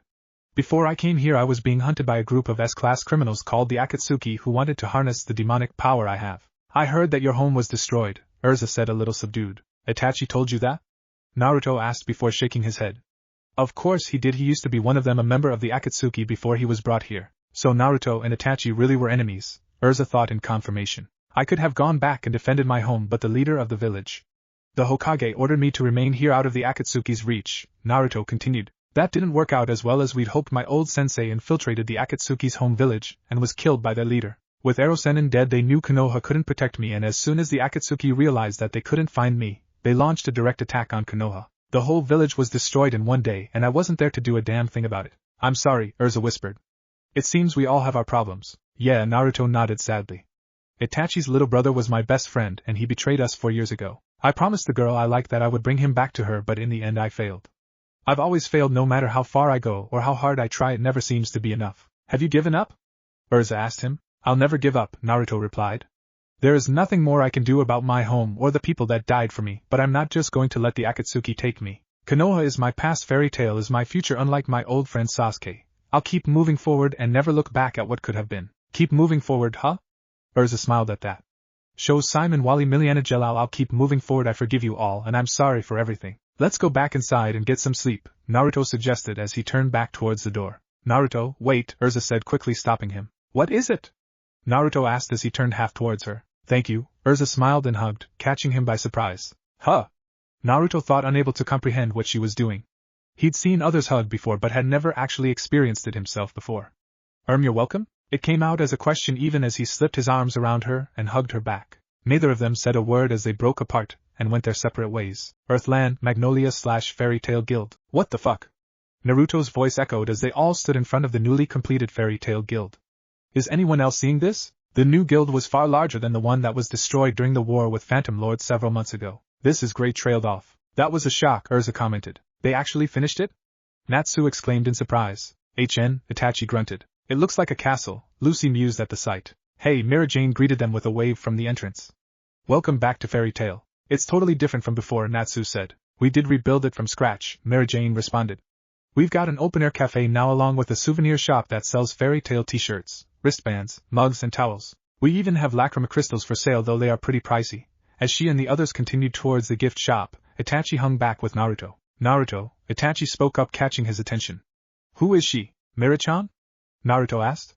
I'm surprised you haven't met her yet. She's usually the one in charge of the guild whenever the old man has a council meeting. She's supposed to be insanely strong, and I do know she is registered as an S-class mage, though she never seems to take any missions. Her chakra is strange, Itachi mused. You cannot tell me you haven't noticed. So your Sharingan picked up on it, huh? Naruto asked, though it didn't come out more of a statement than a question. She and her brother are the same, so I think it's their branch of magic. Perhaps, Itachi conceded. You guys are finally back, huh? Kana spoke from the doorway. Come on inside and check it out, she said as she gestured towards the main hall. It's not like it was before, Natsu grumbled as the group looked over the new main hall of the guild. Hey there, one of the blonde waitresses dressed in a Fairy Tail mindress greeted them with a smile. Welcome to Fairy Tail. The waitresses have got new outfits, Gray trailed off with a glazed look. Nice legs, Naruto thought, only to receive an elbow from the redhead at his side. Quit staring, you idiot, Urza hissed in his ear. Sorry, Naruto apologized as she turned away. Why does she care? Girls are just so confusing. Sakura-chan did the same thing. I'll admit that the outfits are cute, but that doesn't give you the right to stare, Urza thought with an annoyed look. It had been 3 months since the blonde had entered her life, and even she had to admit that she'd started to think of him as more than a friend. And after the recent incident at the Tower of Heaven, he'd become her lifeline and support to continue living in this strange world. Was that the master's idea? Lucy asked with a sigh. It's all different, Natsu pouted. And that's not all we've got that's new. Behind the bar we have a pool, downstairs there is an amusement center, and perhaps the biggest difference is the second floor. Anybody's allowed up there now, Kana continued. Although naturally, you still have to have an S-rank mage on your team to go on S-rank missions. We can go up to the second floor? Lucy asked, surprised. S-rank, huh? Naruto muttered, though the redhead at his side heard him. Is that what he wants? To be an S-rank mage like me? He certainly has the power to be one, Urza thought. So you're finally back, are you? A familiar old voice spoke up from the side. Long time no see, old man, Naruto greeted with a wave. Welcome back, all of you. Makarov nodded back and motioned to the blue-haired woman at his side. This is our newest member, Juvia. Cute, ain't she? So you really have joined up? Gray grinned at the sight. Juvia, thank you for all of your help back at the tower, Urza said with a nod. So you know one another? Makarov mused before shrugging. Juvia has all of you to thank. Juvia smiled happily while speaking in third person as normal. Juvia will do her best. Good luck, Lucy smiled back. In that case, Makarov whispered to Urza. You probably already know, but she used to be one of Phantom's. Yes, don't worry about that, Urza reassured. She's our comrade now. I see, Makarov nodded and waved off their chat. Well, make her feel at home. Oh, and there's one more new member I'd like you to meet, he said and turned to one of the tables. Hey! Come and introduce yourself. Someone else? Happy asked as they turned towards the table. What? Lucy shouted in surprise as she recognized him. Why, you're kidding me? Gray yelled. Gajil Red Fox, Natsu glared at the man. What's this punk doing here, master? What kind of joke is this supposed to be? Gray questioned. Wait. Juvia brought him here, Juvia pleaded. Am I missing something? Itachi inquired. That guy used to be one of the top members of Phantom Lord, a guild that Fairy Tail was at war with 3 months ago, Naruto explained. From what I heard, he is also a dragon slayer like Natsu, only he uses iron instead of fire. I see, Itachi nodded in understanding. Juvia is one thing, but this guy was directly responsible for our guild's destruction, Urza declared. Now he was only acting on Jose's orders back then, Makarov reasoned. It couldn't be helped, you know what they say. Yesterday's enemies are today's friends. I know the feeling, Naruto grumbled as he sent a glare at the uchiha to his side. Itachi grunted in agreement. Stop screwing around, Natsu yelled. I can't work with a guy like that. Oh, don't worry, Gajil shot back. I have no intention of being all buddy-buddy with you. I need work. One guild is as good as the next. Not that I ever thought I'd end up working at a nasty guild like this. What did you say? Natsu snarled out. Gajil-kun is always so lonely, Juvia cried. Juvia couldn't bear to just leave him. I mean, Juvia doesn't like him or anything. It is the duty of an old man like me to guide young men who have lost their way back onto the right path. Makarov spoke wisely. He's not a bad guy at heart, you know, at least I hope not. If this is Master's decision, then I will support it, but I think we should at least have someone keep an eye on him for the time being, Urza said clearly. It's not like we haven't done something like this before. Indeed, Itachi thought as he remembered that despite the fact that he was now recognized as a friend and comrade by the others in Fairy Tail, he was originally an enemy of Naruto's, and the two had almost killed each other during their little reunion back when he confronted the young Uzumaki. Is something wrong? Lucy asked Natsu. I dunno, Natsu shivered. This new guild, it doesn't feel right. Hurry up and take a seat. The main event is about to start, Kana told them as she pushed the group to one of the empty tables, and the moment they were seated, the light went out and shrouded the room in darkness. Too dark, Natsu said, and breathed a small stream of fire into the air above him to cast some light on them. Stop doing that, Kana ordered. It's a show, it's meant to be dark. What's all this now? Gray asked. There's a stage over there, Lucy said as the stage lit up with lights. Is that Mira-chan? Naruto blinked as the curtains parted to reveal the white-haired beauty in a dress with her legs crossed sitting on a chair and a guitar in her arms. I gently touch the desk where you used to sit alone once more today with the shadows. I look up to the sky and whisper a prayer. You're out there, somewhere too. Under this vast sky I bear with the tears even as I tremble, even when the darkness threatens to swallow me. Don't forget there will always be a place for you to come home to, and people waiting for you, Mira sang, and the crowd cheered. All was well. Natsu yelped in pain as Gajil stood on his foot, causing him to stand up and turn on the Iron Dragon's Slayer. What the hell was that for? You did that on purpose. Shut up. Stop interrupting Mira-chan's song. A random guild member shouted as he and his friend hurled a pair of mug at the two dragon slayers. Here we go, Naruto grinned. Okay, who threw that? Natsu yelled as he flipped over the table. Damn it, Natsu! Stop screwing around! Gray shouted as he stood up, accidentally knocking over Urza's cake that she was just about to eat. My strawberry cake, Urza muttered as his eyes darkened. Oh no, Naruto shivered. Naruto-kun, I recommend that we retreat immediately, Itachi spoke up. Too late, Naruto winced as Urza jumped to her feet, knocking down Elfman with one kick and jumping into the fray. It's just another day in Fairy Tail. I guess this is no time for ballad, huh? Mary Jane mused before in an instant she tore off the dress, leaving her in a miniskirt and revealing top.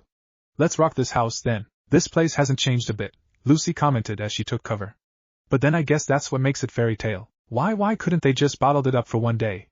Makarov asked darkly. Tomorrow is the day the reporter comes to collect data on the guild. Reporter? Lucy turned sharply. Cut it out, you lowlifes. Clean this place up. Makarov shouted. Oi, Gramps. Natsu yelled back. Don't go all giant on us. Chapter 10. And so it begins. Earthland, Magnolia / Fairy Tail Guild. It really is noisy in here, Lucy commented as she leaned over the table. The others in the guild were as rowdy as ever, and it didn't seem like it would end any time soon. It can't be helped, Urza shrugged as she stood to the side wearing her new armor. This kind of fairy tale spirit isn't bad, is it? Her Urza has changed as well, Lucy smiled knowingly. Really? Urza asked with a raised eyebrow. Before it was you better clean that up, or how dare you? Get back to work, but now you're joining the party with us. Relaxing a bit once in a while is a teenage attitude too, you know. Still it makes me wonder why you've changed, Lucy smirked. Or should I say who changed you? I don't know what you're talking about, Urza denied. Naruto is a nice guy, Lucy grinned and brought her hand to her chin in a thinking pose.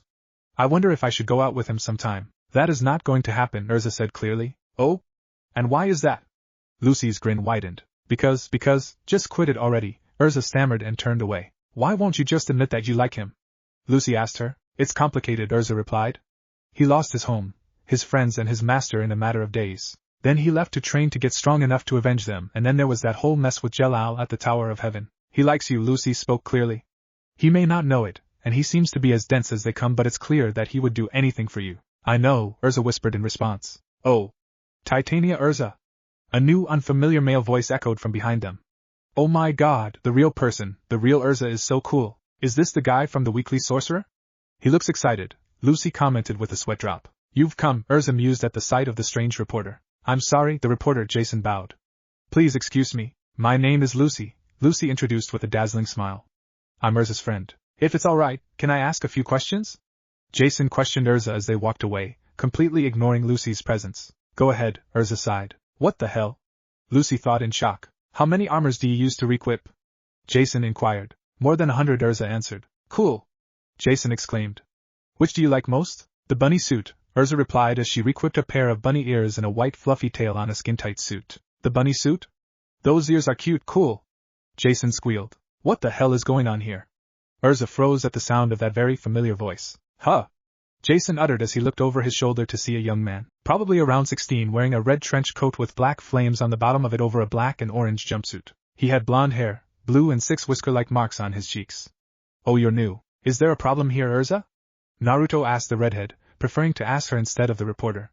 That outfit, bunny, damn, I need a cold shower after this. No, everything is fine, Urza reassured as she re-equipped her armor back on. Is he your boyfriend? Jason asked Urza. And no, I mean, Urza stammered out in surprise. It's Gray. The real Gray over there. Jason yelled as she ran across the hall towards the ice wielder. What the hell was that about? Naruto blinked. It's just an interview, Urza replied. Nothing more. Shouldn't we stop this? Naruto asked as Natsu slugged the reporter across the face and another brawl broke out. Let them be, Urza sighed and shook her head. Everyone, look over here. I'm going to sing. Lucy called out, drawing everyone's attention to her. She was now dressed in a bunny suit of all things and was standing on the stage. Damn, Naruto muttered, only to receive a smack across the head by Urza. Quit staring, the redhead hissed at him. If you are going to stare, then stare at me when I wear that suit. Sorry, Naruto apologized as the light cut off, darkening the room. What the hell? Is Mira-chan performing today? Suddenly the curtains parted at the stage, lit up to reveal a shocked and mortified Lucy standing next to a sitting Gajil, whom was wearing a white business suit and had a guitar in his hands.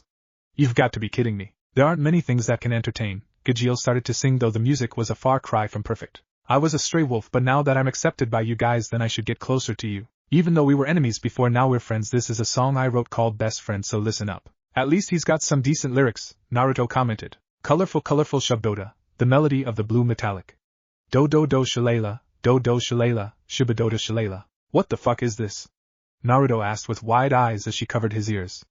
I'm not sure if I should be sorry for him, or for everyone listening to this. I bite those honeys tightly. Gajil stopped and turned to the still frozen Lucy.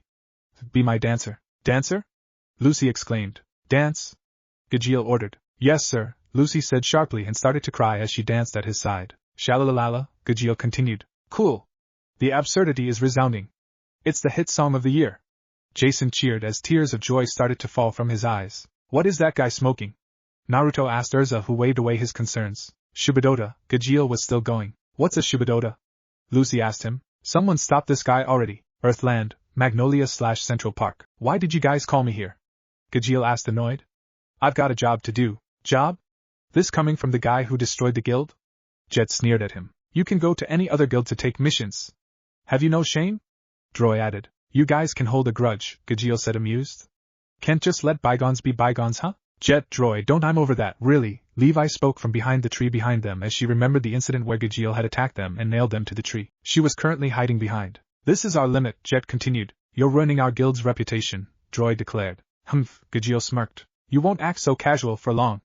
Jet yelled as he rushed forward in a burst of speed and threw out a punch. Nakura Puranto! Droy exclaimed as he hurled several green seeds into the ground beside Gajil. Dozens of vines in the shape of hands emerged from the soil and bombarded Gajil's form as Jet disappeared in a burst of speed. Jet reappeared above him a moment later and landed a bone-shattering kick to his midsection, sending him crashing down to the ground. Hey, Jet sneered. What are you up to? That can't be it for your power, Droy added, confused. You're being picked on? Huh? A new voice spoke from behind them. Laxus?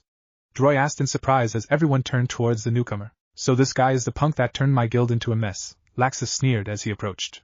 And that old fart, he let you join for some lame reason? It's because of this that we're looked down upon, damn it. Rijinga Baruto. A bolt of yellow lightning shot down from the sky and struck where Gajil was standing. It's all your fault. He yelled as he unleashed another bolt of lightning at the Iron Dragon Slayer. St. Stop. Laxus. Jet shouted. You're going too far. It doesn't matter how strong Laxus is, he should be able to fight back, Droy said with wide eyes. Could it be that Gajil was, from the start, he wanted us to recognize him as a comrade? Levi spoke with a look of horror. So he didn't fight back? It's all your fault that we're being made fun of, Laxus snarled as he kicked Gajil away. Why don't you just die? I'll kill anyone who goes against Fairy Tail. That's enough, Laxus. Jet shouted again. Shut up. Little weaklings should keep quiet.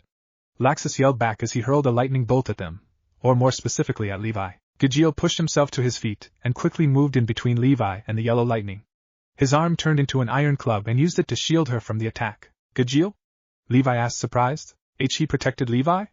Droy stammered in shock. Jet trailed off. I believe that's enough, a new voice spoke from the side, catching their attention. Itachi Gajil winced as the Uchiha approached. You've got work to do, Itachi told him as he passed. Get going. Fine, Gajil conceded and started walking away. But Levi stammered. Don't worry about me. Gajil waved it off as he staggered away. You dare to interfere? I'll deal with you too, Laxus said with a glare. It's too late for that, Itachi responded. I have already trapped you in my genjutsu. Your what?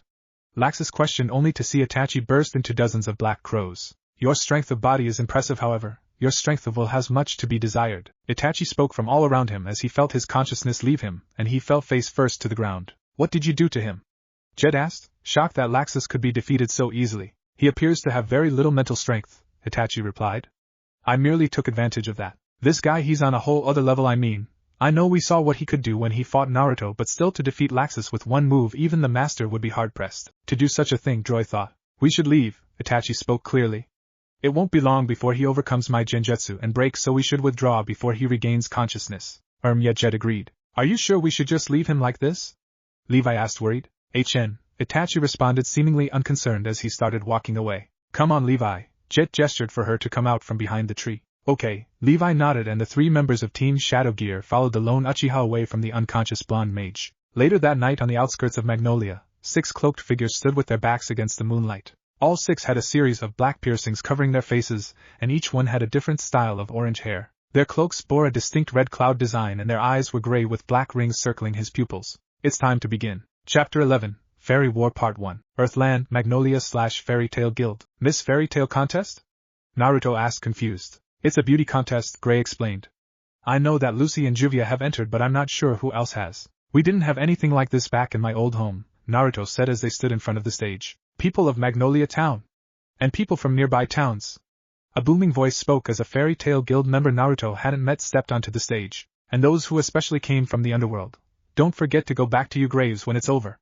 Okay? And for what you have all been waiting for, that fairy tale beauties will perform on this stage. Let the contest begin. The crowd cheered as he continued. The announcer will be me, the Sand Mage Maxalor. That guy. For him to take responsibly. Gray shook his head and turned to Natsu, whom was currently eating. Hey, are you even listening? You don't think that Urza is in this thing, do you? Naruto asked. Probably, Gray winced. She'd never refuse a challenge, no matter what it is. May I introduce to you our first contestant, Miss Kana Alberona? Max proclaimed, and the crowd went wild as Kana stepped onto the stage. She threw out dozens of cards and they started to spiral around her, concealing her form from view. Wow! The cards are covering her body. Suddenly the cards feel away, revealing Kana, now dressed in a bikini with her fairy tale stamp on display on the side of her very slim stomach. She changed into a swimsuit. Damn, Naruto grunted as he clutched his now bleeding nose. Despite the fact that he proclaimed to hate perverts, there was no denying that with Kakashi and Jiraiya as his teachers, he didn't really have a chance. I need a cold shower after this, he thought as he watched her walk off stage. Second contest, the new S-class member, the lovely Miss Juvia. Max exclaimed as Juvia stepped out onto the stage and suddenly turned into water. Gray-sama, are you watching? Juvia smiled as her clothes changed into a swimsuit and water cascaded around her. Wow! Her performance also comes with a swimsuit. Max commented. You know, I think Juvia likes you, Naruto mused. Like you're one to talk, Gray shot back. Urza has been hanging around you more than she used to. What does Urza have to do with anything? Naruto blinked in confusion. This guy can't be that dense, can he? Gray thought in disbelief as Juvia walked off stage. And now here is the third contestant. Her beauty can make all the men in Earthland drunk, Mira Jane. Max declared as Mira appeared. Even Mira-chan is in this? Naruto asked in surprise. He'd heard that she was in that weekly Sorcerer magazine as a cover girl, but he never thought she'd enter a beauty contest like this, even if it was fairy tale. Her chakra is still different than a normal human's, Itachi thought as Mira took center stage. Her brother's is similar, however hers seems to be far denser. I am very skilled at transformation magic, Mira said, and her head transformed into Happy's. Just the face, Gajil. True to her words, Happy's head suddenly turned into Gajil's. That's just not right. Naruto shivered at the sight of Gajil's face on a woman's body, especially Mira Jane's. Now for our fourth contestant. Max continued. The strongest woman in fairy tale, Urza Scarlet. She really did enter, Naruto thought as Urza walked out in her regular armor. I'll let you witness that requip that I've reserved, Urza whispered and requipped a maid outfit. Hey, I won. Damn, Naruto trailed off as he watched her turn and walk off stage. Naruto, hey, Earthland to Naruto, hello? Gray called, but Naruto just stood there in a daze. We've lost him. Fifth contestant. The fairy, the cute and knowledgeable, Levi McGarden. Max exclaimed as Levi stepped onto the stage, and with her magic she created several large colored words in the air around her. It's Levi! Jet and Droy cheered for their teammate. Sixth contestant. The sexy cowgirl, Biska Mulan. Max declared. Super cute, Alzak smiled. Seventh contestant. The super rookie. Give it up for Lucy H. Max started only for Lucy to jump out at him and stop him. No! Don't say my last name! Lucy yelled at him. Name? Itachi inquired. Don't ask, Naruto sighed remembering the war with Phantom Lord. If people know my dad is rich, I won't be able to get the money, Lucy thought as she waved at the crowd. Well, I'll dance with my stellar spirits. Number 8, a new voice spoke from behind her. Wait, I haven't even started yet, Lucy began as she turned and saw the newcomer. If you talk about the greatest fairy, then it's me, the woman spoke clearly. If you talk about beauty, then it's me, that's right, it's all me. The champion will definitely be me, Evergreen. It's boring, so we'll end this beauty contest here. Evergreen? Gray's eyes widened in shock. She came back? Elfman added just as surprised. Who is she? Naruto asked as Itachi narrowed eyes at the woman. Quit playing around. This beauty contest concerns my living. Lucy yelled back at the woman. Lucy! Don't look into her eyes. Gray shouted quickly. What? Lucy asked confused at his words. What did you say, little girl? Evergreen questioned as she lifted her glasses and the two made eye contact. A moment later, Lucy froze and turned to Stone. What is that? Stone, is this a performance? This is terrible. Everyone! Run! Max shouted to the audience, and they hurriedly ran out of the guild. What are you doing, Evergreen? Are you trying to ruin the festival? Makarov demanded. Doesn't a festival have a main show? Evergreen asked amused as the curtains behind her were pulled up revealing the previous 6 Miss Fairy Tale girls, turned to Stone. Urza? Naruto's eyes widened as the sight of the redhead. As she turned those in the waiting room to Stone? Max stammered as he fell back. Sis. Elfman called out to the petrified Mira. There must be a way to return them to normal, Itachi thought as he looked over at Mira. You fool! Turn them back to normal. Makarov ordered in anger. The fairy tale idiots! There was a flash of thunder and Laxus suddenly stood on the stage with 2 other males at his side. The real festival begins now. Laxus? Makarov asked surprised. Freed and Bixlo too, Gray gritted. The Reginshu, Laxus bodyguards. Why don't we play a game, old man? Laxus sneered. Don't do something stupid, Makarov spoke clearly. We have to get ready for Fantasia. Turn them back to normal now. Fantasia is late at night, Laxus responded knowingly. If we hurry, people might get to see it. He called forth a bolt of yellow lightning from above and sent it at Lucy. Stop it! Makarov roared. Senjutsu, Senin Moto, Naruto whispered and disappeared a burst of speed. He reappeared beside the other petrified girls with an unharmed Lucy in hand as the lightning bolt struck behind him. You know I let a lot of bad stuff slide where I'm concerned, but the moment you dared to attack one of my friends was moment that you really pissed me off. He turned sharply with his sharingan spinning wildly. He has the same eye as that freak from the other day, Laxus thought. You may have saved one of those girls, but can you save all of them? He sneered as he gestured towards the rest of the petrified girls. I'll destroy them all if you break my rules. Like I said, this is the main show. There are things that can't be taken as a joke, Laxus, Makarov spoke obviously furious. Of course, I'm serious, Laxus chuckled in response. I can only make 5 sage clones and there are 7 hostages.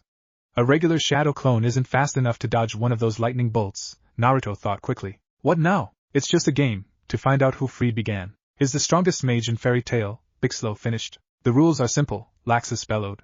The last survivor wins. Fairy Tale fight starts now. A second later a table was blown up into the air and fell to the side of the room causing silence to reign. Isn't this great? This is way too easy to understand.